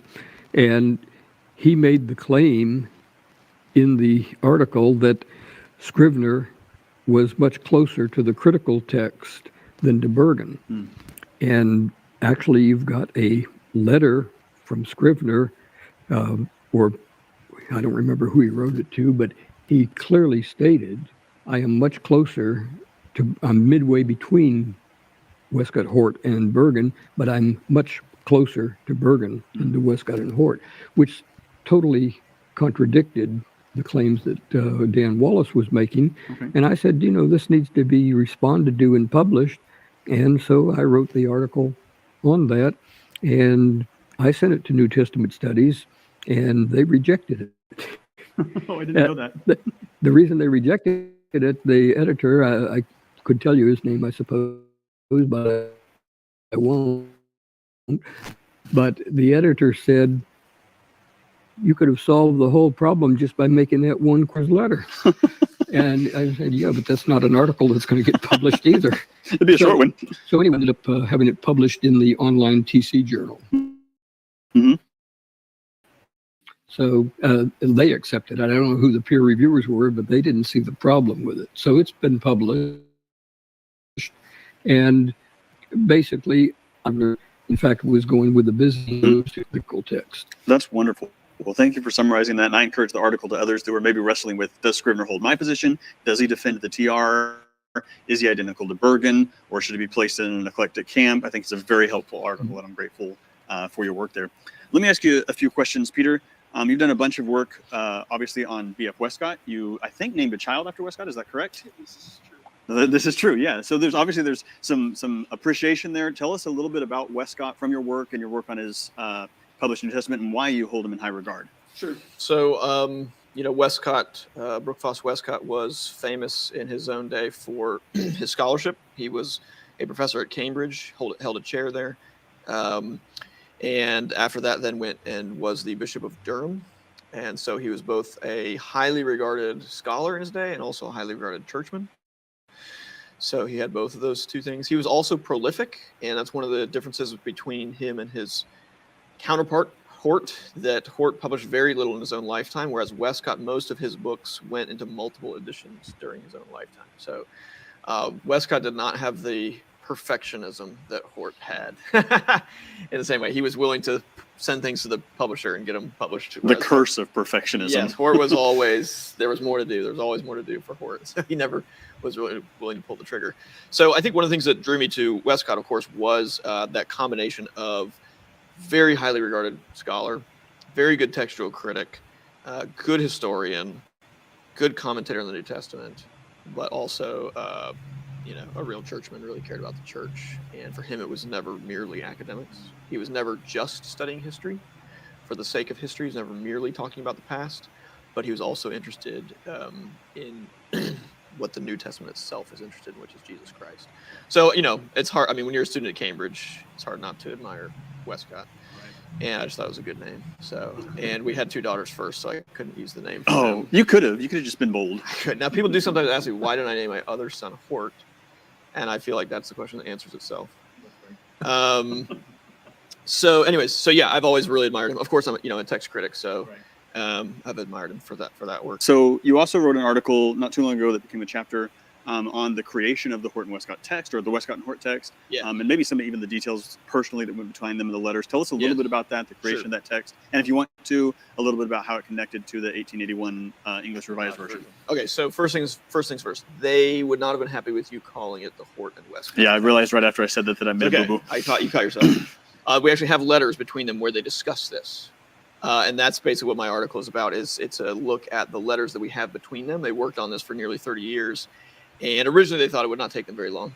They vastly underestimated the amount of work involved.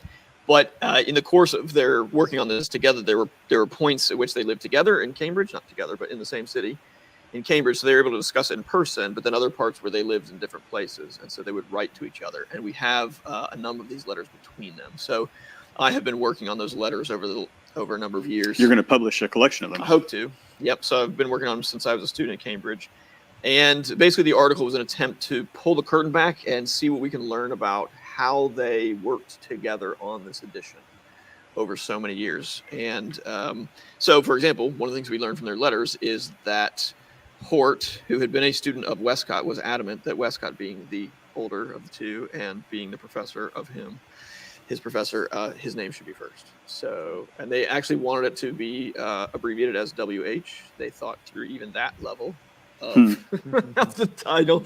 And that's one of the things that I appreciated most in working through their letters, is that they were both extremely, or even more so, but they were both very careful with the details. I have letters where up until the last minute, they are, one of the things that they did was when they thought the New Testament writers were quoting from the Old Testament, they put it in capital letters, in a different font. And we have places where they are, where Westcott, for example, in Hebrews, which was one of his specialties, is saying, we also need to capitalize this word. So even by the end, they're still going back and forth on individual words and what needs to be capitalized. They wrote about punctuation. They wrote about what they were going to title the books, of course. For example, if you look in the table of contents to an original edition, you will note very carefully that there is one gospel in their edition, one gospel according to Matthew, according to Mark, for each one, because they were adamant that there was one gospel, but told in 4 forms. So they were careful to lay it out that way in the table of contents itself.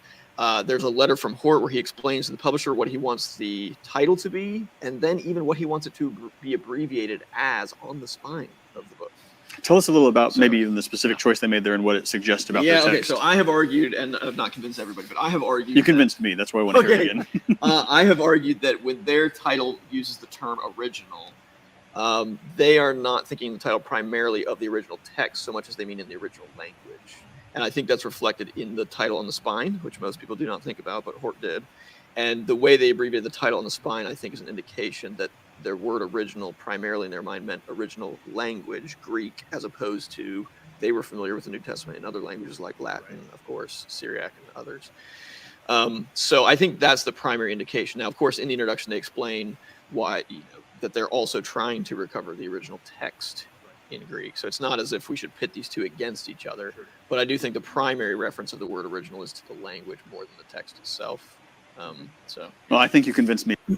So apart from everything else, I think it's just what Peter Gurry said there is just it's quite accurate history. When he's talking about the originals, I do see some people who are defending the King James or Textus Receptus, and many times they'll conflate those two definitions, the original text or the original languages, where someone might say, well, in the original it says this, and then someone will say, do you even have the original? And talking about like the original document, and so where the person obviously was saying the original language says it, and so oftentimes this can get confused, and so Maybe not everybody, but when I read it, you definitely convinced me. It Let's was a close helpful with point. prayer. It's an unusual author who decides exactly how the words on the Indeed. spine should read of a book that will be And published. Hort was very particular. Well, let me ask you another few questions there. So you've also done a lot of work on the coherence-based genealogical method. I know that's a super complex topic with lots of sort of moving parts. Yeah. But if you were able to kind of summarize that for us briefly, as briefly as possible. I cannot do that. Okay. You No, can, as briefly as possible, yes. yeah, give us a little bit Yeah. about what that is, and then Sure. maybe specifically how impacted that might be by the work of, say, Westcott and Hort. Okay, so the first thing to say is Westcott and Hort have nothing to do with the CBGM. You cannot blame them for that. I'm sorry. But the coherence-based genealogical method is So what are we going to say then when they come up with this definitive text of the CBGM? Are we going to say that the Westcott and Hort text is just wrong? All the Nestle editions are wrong? What are we going to do? a method that uses computers to help editors do a couple things. One, helps them compare the text of manuscripts at every point of variation, and then produce a very precise statistical agreement. So any two manuscripts that are included in the edition that the CBGM is based on, you can compare those two manuscripts, and immediately the computer can tell you what percentage of agreement do they have with each other, right? Which is really amazing because we've not had that level of detail in the past. And so you can do that for any two manuscripts. And one of the things you discover is that even a manuscript that is considered purely Byzantine, let's call it, still agrees with the manuscript like Codex Sinaiticus at upwards of 80% of places where there are variation in 80%. Yay, I'm feeling textual confidence. in the text. So we often tend to think of the Byzantine text as like the polar opposite of, say, what's in Sinaiticus or Vaticanus. And there may be a sense in which that's fair to say they're polar opposites. But if they are polar opposites, the poles are not that far apart, actually. Oh, that's good. They agree substantially. And we tend to focus on the differences because that's what gets people's attention. Right. But actually, they agree far, far, far, far, far more often than they disagree. Right. And I think that's important to keep in mind. Yeah. So what else to do? So it can do that. It can tell you how much any two manuscripts agree with each other statistically. And so I just want to show you something. This is an article by Taylor DeSoto. Is there evidence of a clean transmission from P75 to Codex Vaticanus? Okay. So oftentimes you'll hear James White say, well, Codex Vaticanus, that's backed up by P75. There is a transmission. There are earlier manuscripts, or they're so close to each other that you can tell that it had an ancestor and all this sort of stuff. And so DeSoto was writing about something that Stephen Boyce had said. But I just want to read one section of this. Okay, so according to Gurry, so this is the guy speaking, and Wasserman. So Wasserman, he's written a book on the Pericope Adulterae, which basically says that it shouldn't be in there. So you got Maurice Robinson saying it should. You got Wasserman saying it shouldn't. Now, Wasserman doesn't believe in a literal burning hell. I discovered that when I was on the Bart Ehrman Facebook page, and Wasserman jumped on there and said that he didn't believe in a literal burning hell. And so he also, his book that he's written to cast the first stone was co-written by Jennifer Knust. Now, Jennifer Knust is one of the main advocates behind the LBGT community, that they are saved, they're born again, that any type of homosexual relations is not even mentioned once in the Bible, and that it's fine for them to be like that. And we are just being judgmental hypocrites by saying these horrible type of things, and Arsena Koite should be translated in a certain way. So she has been the principal editor for the new revised standard version reader's edition, and so she was trying to push for Arsena Koite to be translated as something other than homosexual, and so she was basically voted down on that, but she was definitely pushing for it. So that's who Wasserman is. So Wasserman's hanging around these people. It's not just like with Westcott and Hort. Why are you hanging around Unitarians, guys? Oh, we're all Orthodox and all this. Well, Wasserman says he doesn't believe in literal hell, but it's like, okay, well, why are you hanging around Jennifer Knust? Why are you doing that? Jennifer Knust, all her books are usually very saucy and spicy, like, you're talking about women in the Bible, Mary Magdalene, and, she's probably a prostitute and all this stuff. And just talking about these saucy type of, scandalous type of things in the Bible, and then she's writing a book on textual criticism with Wasserman, and it's just amazing when you look at who these guys are and you do a bit of digging. It's like, man, this is amazing. But we're talking about Gurry here, so Wasserman was just mentioned, and that just triggered me. So sorry about that.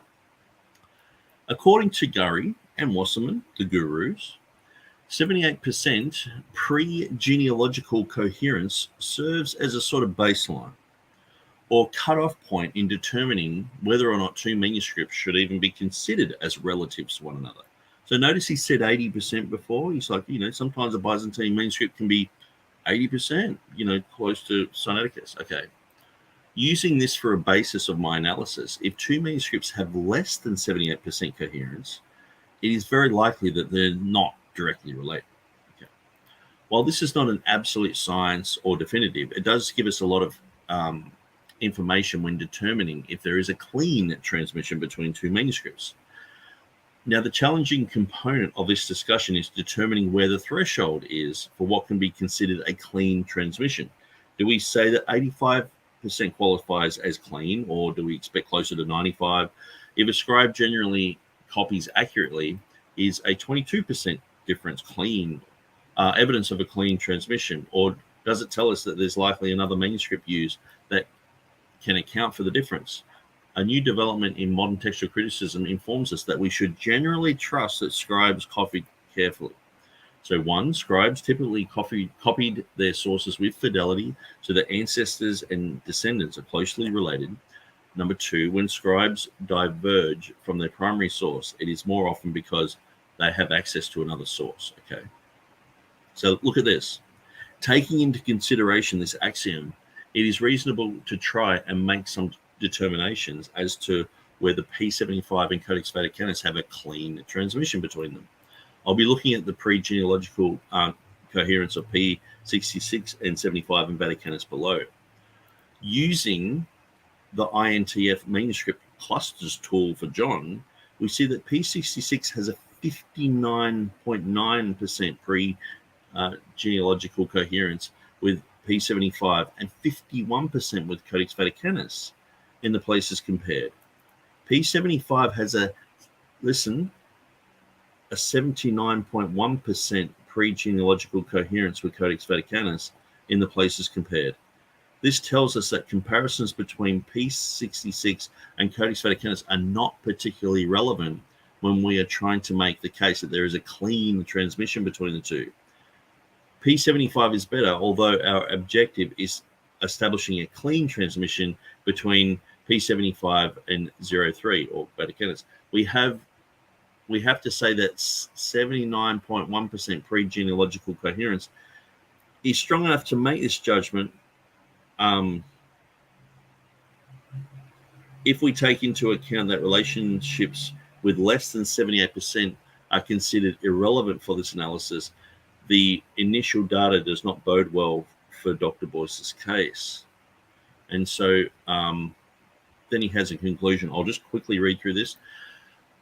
Now, this is where my reader will have to think for themselves. If Dr. Boyce justified in saying that there is a clean transmission between P75 and Codex Vaticanus, we can easily dismiss the claim between P66 and Vaticanus with a 51% pre-genealogical coherence.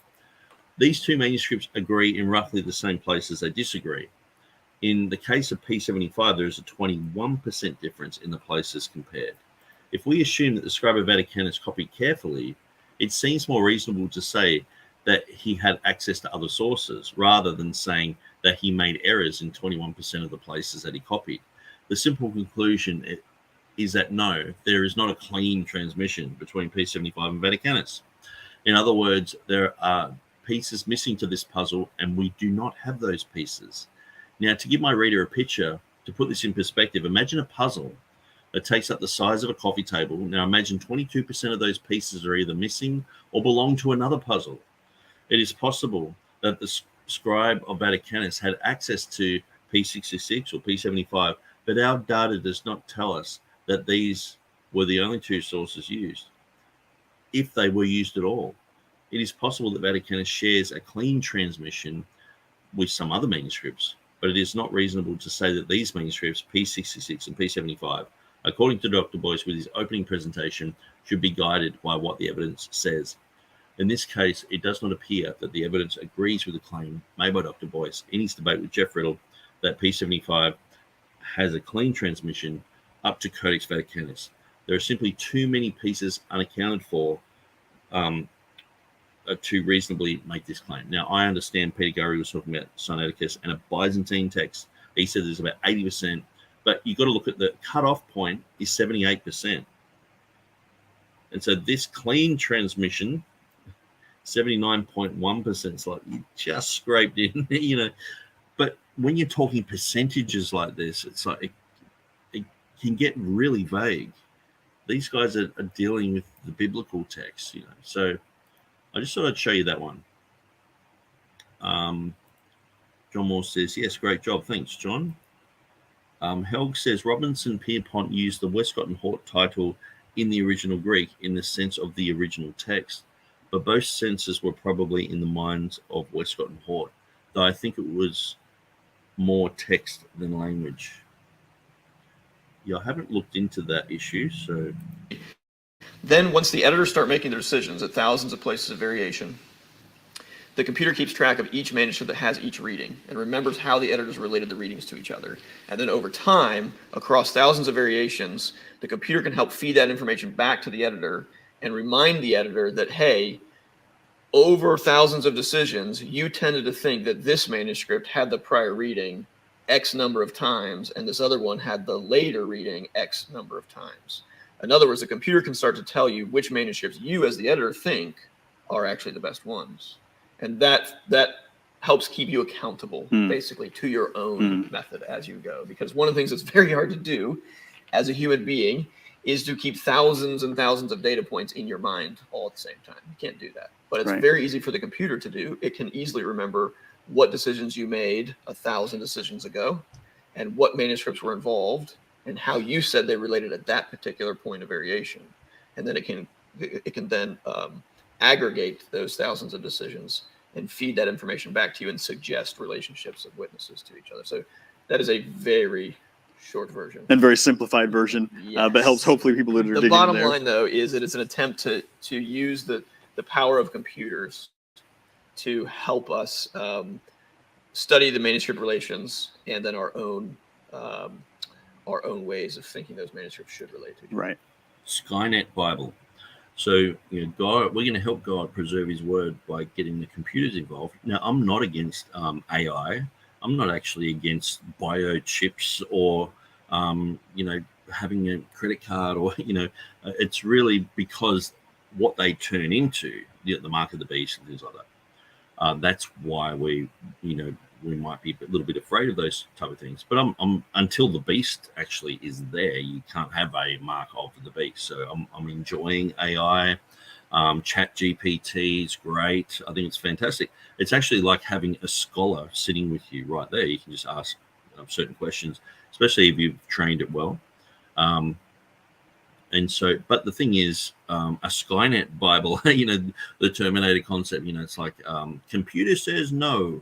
Computer says no. The Commulohenium. Imagine if the computer said Commulohenium because of the strong internal evidence should be there. Are these guys going to listen to that? Kept Pure in All Ages says computerized confirmation bias. Yeah. Computer says yes or computer says no. I like your little thing there with the theta and the sigma there, which says theos. Yeah, very good. I'm not sure what manuscript that's in with the 3 dots below it. It might even be Sinaiticus, I think, with the 3 dots there, because it was put in by, I think, the original hand, but later on. So very interesting. Not at all replacing the human element by any means, but aiding human the actually becomes interpretation. more important in some ways, I would suggest. Partly because, like, in more... So I just apologize for the sound, but it's really bad sound, and so I'm actually turning it up and down as these guys are speaking, because Timothy Berg's booming through it. So, Reese's case, for example, when he did his edition, I'm going to guess that he had far fewer decisions to make than the editors who use the CBGM, partly because of his method, but also partly because he could just assume a lot of decisions already. They don't. They have in the Catholic letters, there are over 3,000 places where they made decisions, and I don't think Maurice made that many decisions. Wouldn't have to. Yeah, he wouldn't have to. Right. So, so there's a lot more data behind it, and again, it's really hard for the human brain to keep all that data in your head at one time. Thank you. That's a really helpful summary of a. Well, the thing is, these guys have so many variants that they have to look at all these differences between their manuscripts. When you have a cohesive text like the Byzantine type of text, you don't have to worry yourself with all this stuff. I mean, if you added Codex D into the mix, into your mix of what you're trying to do, it's like you have to stress about that. You have to stress about every time it deviates and changes, but if you just leave D out of the picture, you don't have to deal with it. And so that's the thing. Leaving Sinaiticus and Vaticanus out of the picture, it just clears everything up. I know, super complex topic, and helps us, and helps our viewers to be maybe a little bit abreast of some of what's going on right now in New Testament textual criticism and the tools that are being used today. So let me point now to Abaddon just a little bit. So tell us a little bit about your dissertation, because I have to confess I haven't read the whole thing. I'm making my way into the New Testament textual critical field and trying to read stuff as it comes, but I haven't got to it. But I will, just to kind of frame this, as we argue against what we call textual skepticism. It seems to me from what I have read of your dissertation that you're also pointing against Ehrman and some of those that have suggested a shifting goalpost in New Testament textual criticism. Tell us a little bit about that shifting goalpost and what impact it can have on our view of biblical authority. Oh, absolutely. So in the past 30, 40 years, there has been a shift, and it became really prominent with the coming of Ehrman's Orthodox corruption of Scripture. Mm-hmm. And so when I was first exposed to that, I didn't know what was happening and what these proto-Orthodox scribes had done to the text. And so this is about the same time that I'm taking Dr. Ruckman. So the thing is, Bart Ehrman's come out with the Orthodox corruption of Scripture, but it's not a new concept. This is Metzger, this is Ayland. This has been around for 100 years, where people are saying that the Orthodox people who believed in the Trinity, people who believed in the deity of Christ, people who had strong doctrine, they were squeezing into the Textus Receptus, the Byzantine type text. They were squeezing these readings in because they wanted Jesus to be more holy. And you hear James White say this, instead of just saying Jesus, they say Jesus Christ or the Lord Jesus Christ. Now, that the Byzantine text adds these things. So pious scribes were the ones who distorted the Bible, not people who have deleted things, or some of these papyri are basically just imagine sitting in a sermon and taking notes. It's like it's on a scrap this big as a credit card, and that changes your Bible now. It's like Robinson's class, and so when you're starting out seminary student, you want to please the professor. So we're like, he says Byzantine a lot. We're all Byzantine. And then he says, no, I want you to go and read Westcott and Hort. And do you remember saying that to us? It said, knowledge of documents precedes final judgments upon reading. Go read it, man. And I started, and I gave up in the first 10 minutes. I said, I have no idea what they're talking about. And I started reading again. I gave up again because, face it, it's tough to get through that. It is dense. And it took me a good year before I finally got through it. And I said, I still don't know, but I'm getting it.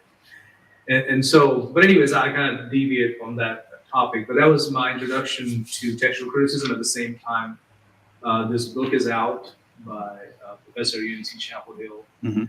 And then in time, I realized how it was challenging inerrancy, how inerrancy is important. It's a corollary of inspiration. Yeah.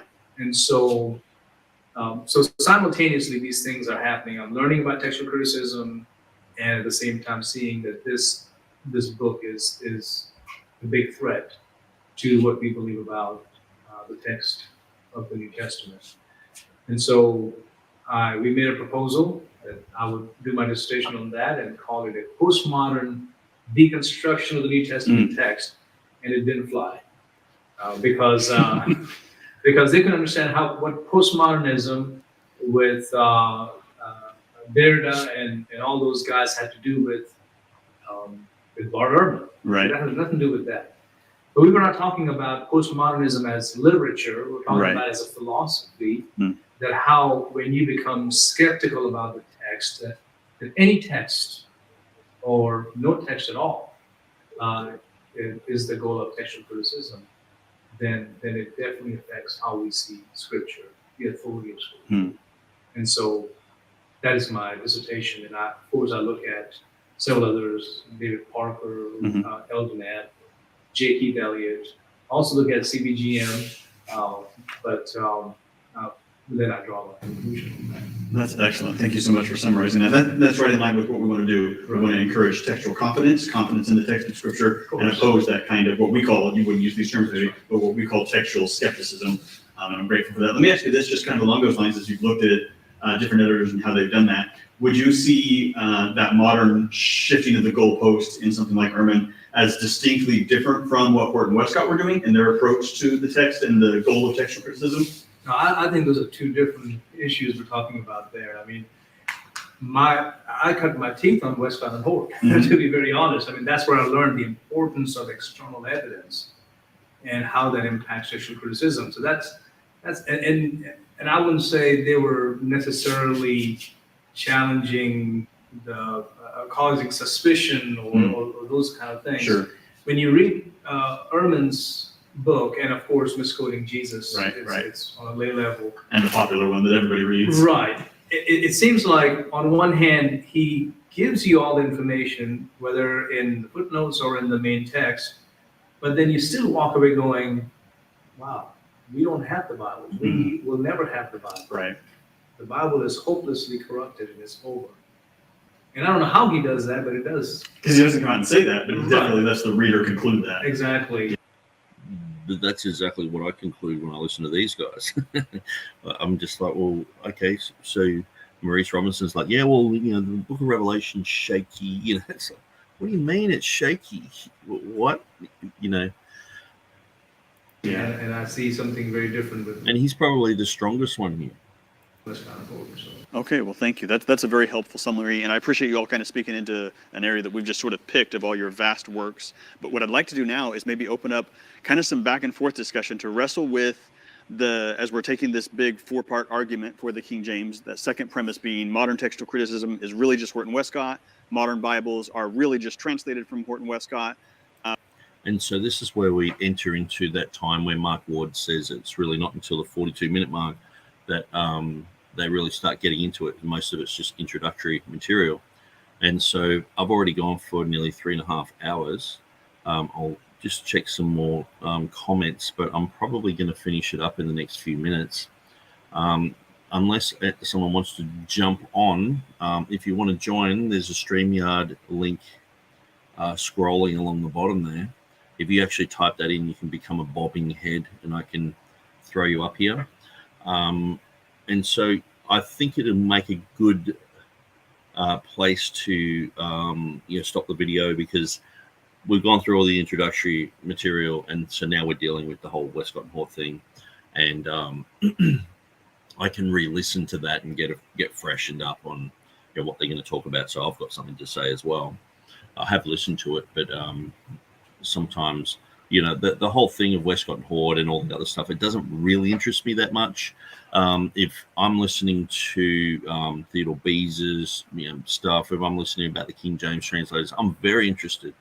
When it comes to these guys, to me, it's like learning about the 12 prophets in New York who produced the Watchtower and did the New World Translation. It's sort of like, okay, do I really want to memorize all their names and know who was the most scandalous? And no, it's like you don't really care that much about it, but you sort of got to know it to debunk some of the things. And so but these 4 videos are going to be about Westcott and Hort.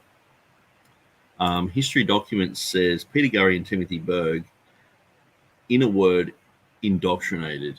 I've seen these kinds of young academics countless times.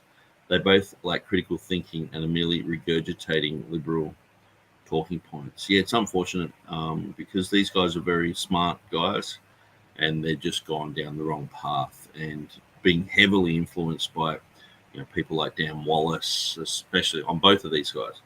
And it's a shame.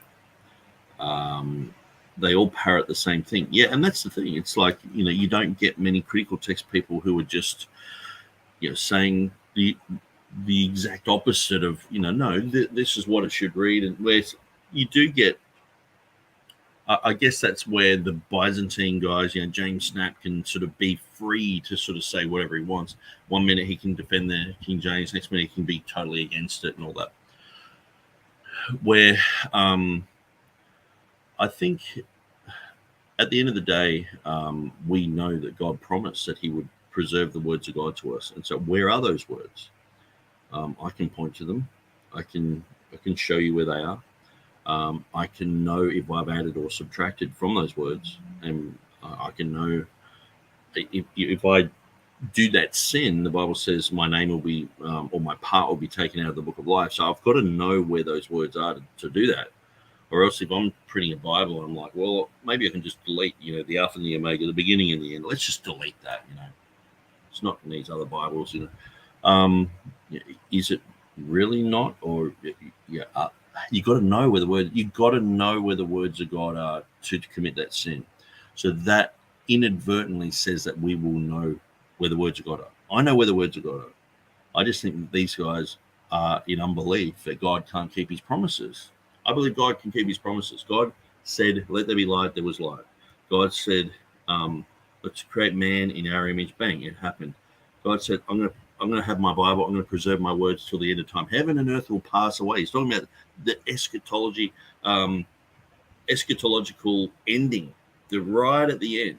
Heaven and earth will pass away, but my words won't pass away. So it's going to be relevant right up until the end of, I guess, the day of the Lord. 2 Peter, and the end of the millennium, great white throne judgment, new heavens, new earth. Right up until then, the words of God are going to be absolutely 100% stable. Do you believe it or not? So Kept Pure in All Ages says, only a guy like you, Nick, would spot the nomina sacra. Sinaiticus 1 Timothy 3:16. Well done. Yeah. When I saw it, I was like, it's got the three little dots there, which is basically put above the text of who appeared in the body there. This is where the Borg collective starts getting good, but I need to sign off. Yeah, absolutely. That's where I need to sign off too. So I'll probably I'll probably finish this up tomorrow, because what I find with these ongoing, or these ones that come out every week, if I don't keep on top of it, then I'm constantly reverting back to an old thing and going, well, 2 weeks ago they said this. That's like with TurretinFan's videos when he'd do like 2 or 3 in a week, and I'm like struggling just to keep up with it. And it got to the point where I'm talking about something and I'm like, but I told you shouldn't have done that, and I'm thinking, actually, I'm rebuking him 3 months ago. It's like, how can he respond to that? So you just get stuck in this time warp. And the thing is too, it's like Inception, that there's you dream for 5 minutes, but it seems like an hour. And so these guys say something for 5 minutes and you do an hour-long critique of it. And so you can get caught in the eternal loop of just stuck in dream time, a dream within a rabbit trail within a dream, and you just sort of like, you forget which videos you're doing. And you end up repeating yourself a lot of the time. But one thing I thought I'd show everyone before I go, if you want to look at an interesting textual commentary on the received text, go to gavinmcgrathbooks.com, okay, and go to the commentary section, and you'll see here Matthew 1 to 14, Matthew 15 to 20. So he's done all of Matthew. He's up to Mark chapter 6, I think it is. And so let me just show you an example. So he has introduction. So this guy used to be a Seventh-day Adventist, and he became an Anglican. He has a dedication, the Anglican calendar. Then he has a commentary on the text, Matthew 1 to 9, and then also 10 to 14 here.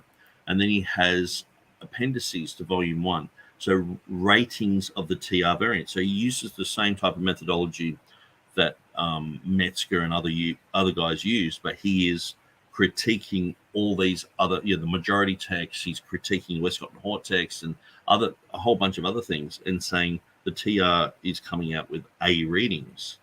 And so it's quite interesting. I'll just open up some of these pages so you can see it. Now, the introduction and the dedication.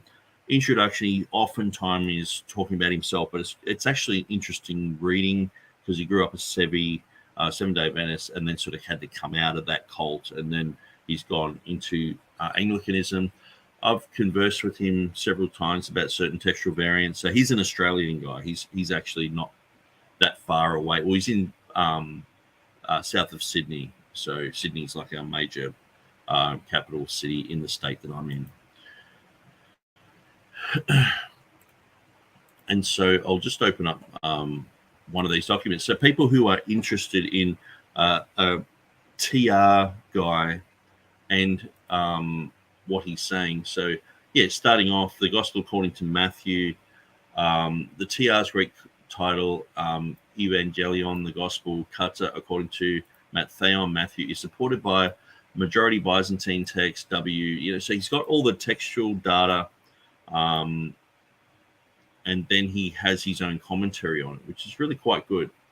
And so I'd recommend, if you are interested in looking at textual issues, if you're looking at the TR, but you want something more meaty than, Will Kinney, or even the KJV Today stuff is brilliant, but it's like this stuff really goes right into the details. And he also he's very critical of Dean John William Burgon as well. He calls, he has a section about the Burgonites are coming, and he talks about Burgon and how he is not a TR guy, he's not an AV defender, and he has a lot to say about that. He has like 9 pages on the Comma Johanneum, the grammatical issues there, and so very interesting commentary. So, and like some things he's written like 10 years ago, so there's been things that have come out.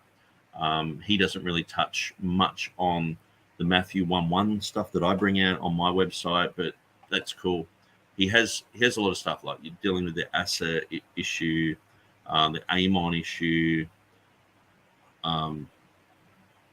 begat Josias, begat Jeconias, and that whole issue. And so, yeah, really, really good stuff. And so that's like his textual commentary, but then he has like all the data at the back. And so he calls people like Neo-Byzantine. He calls himself a Neo-Byzantine scholar. So he says that he's of the scholarship of Erasmus, Scrivener, Erasmus, Stephanus, and Beza, and the King James translators. He says he's not from the school of Burgon and others. He sort of calls them something else. But yeah, so then he's got this. So it's sort of like a bit of an apparatus sort of thing. Solomontos and not Solomonta. Scrivener reads Nazareth, not Nazareth. So it's very detailed. If you want to get right into all that sort of stuff.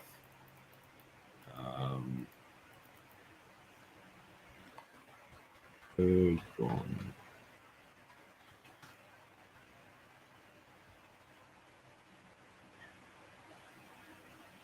Yeah, Burgonites. So he talks about the Burgonites.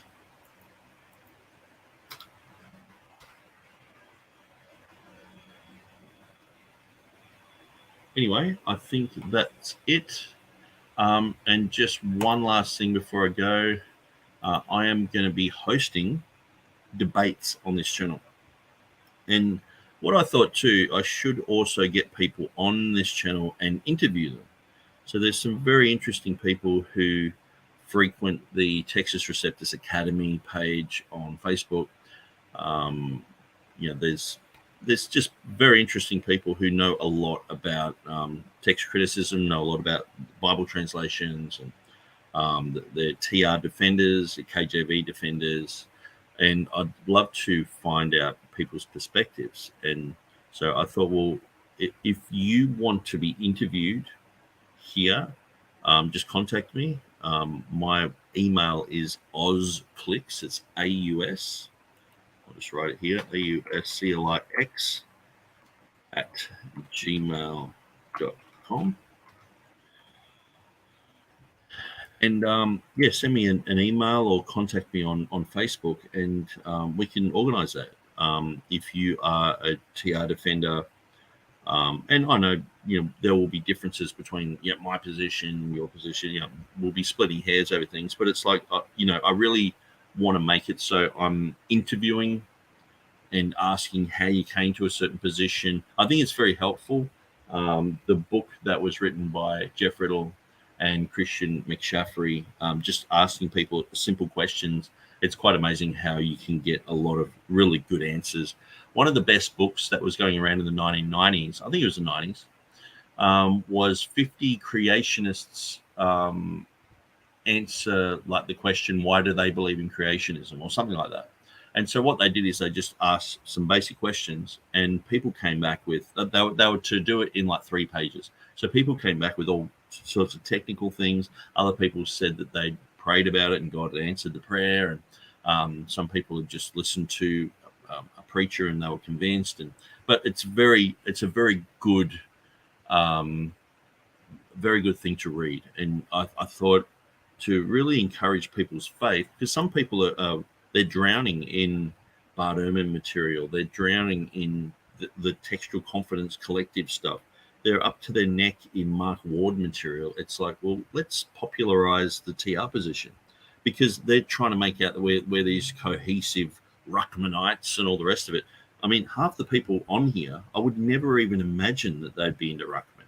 Like a lot of the people who I know are Reformed guys, and so they're like, well, I'm labeled a Calvinist. I like Jeff Riddle and McShaffrey and Taylor DeSoto and these other guys. And so I guess in a way, if you want to do a debate, now,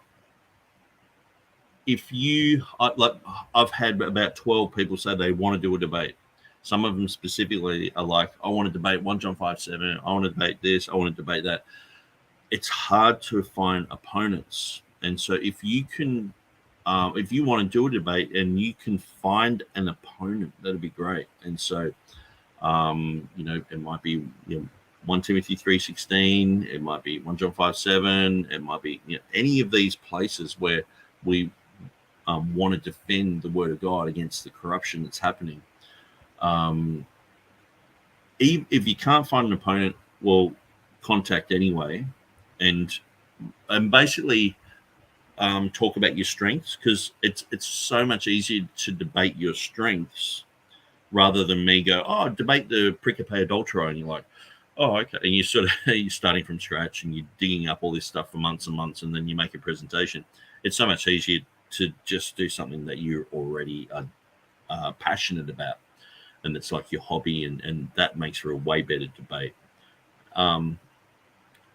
But yeah, if you can't find an opponent, we'll try and find one for you. But if you can contact someone and say, hey, look, I think maybe we can have a debate on this, public debate. I'm only starting off, so I'm sort of a bit nervous about it. But I've watched some of these other channels, and I thought, man, I reckon it's not that hard. And I've got the fast internet now for it. I've got the StreamYard. I can have up to 12 guests on this program.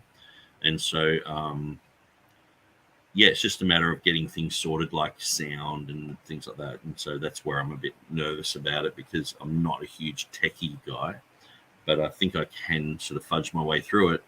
And once we get something that's working, it'd be great to have constant interviews. And also, like Peter Van Cleek, he said straight away, I'll do a debate. So that's great. He's an awesome debater.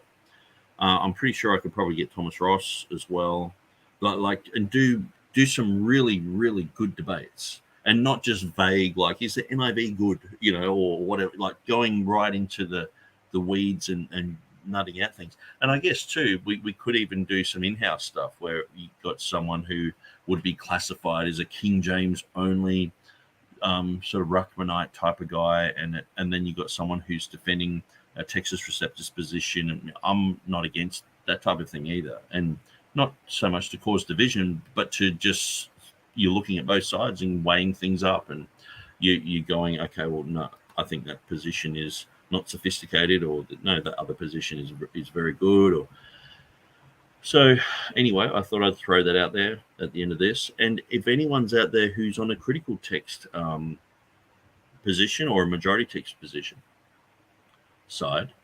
feel free to contact me. I've got so many people in the TR community who want to debate. I know TurretinFan will probably jump on board if I invite him.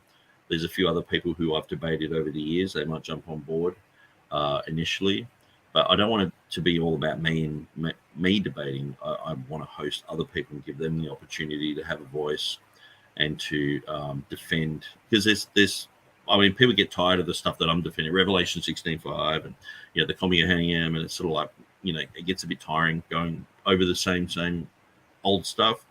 And there's people out there who have done so much work on other things. It'd be great to just get a bunch of people involved to debate these topics, and to not anyway. So that's my email there, ozclicks@gmail. So contact me if you're a critical text person, majority text person. We've got plenty of debates, plenty of people who want to debate. B Separate says, the edition of Westcott and Hort began a new epoch in the history of textual criticism. All critical editions published after Westcott and Hort closely follow their text. And then it continues, all editions of the Nestle Aland remain close to the textual character, to the text of Westcott and Hort, according to Bruce Metzger. Then continues, the general validity of their critical principles and procedures is widely acknowledged by scholars today. In 1981, Metzger said the international committee that produced the United Bible Society's Greek New Testament not only adopted the Westcott and Hort edition as its basic text, but followed their methodology in giving attention to both external and internal considerations. Wikipedia, Westcott and Hort, see reception. So, and that's the thing, like, these guys are making out that, should we look at this question, Westcott and Hort, are all modern Bibles based upon Westcott and Hort? And it's like, well, Metzger said yes. And he's the guru they all go to. You know what I mean? He is the guru. And he's the main reason Bart Ehrman has his type of standing. So anyway, I'm going to go, guys. It's been nearly 4 hours. God bless you, and thanks for joining us. We'll see you next time.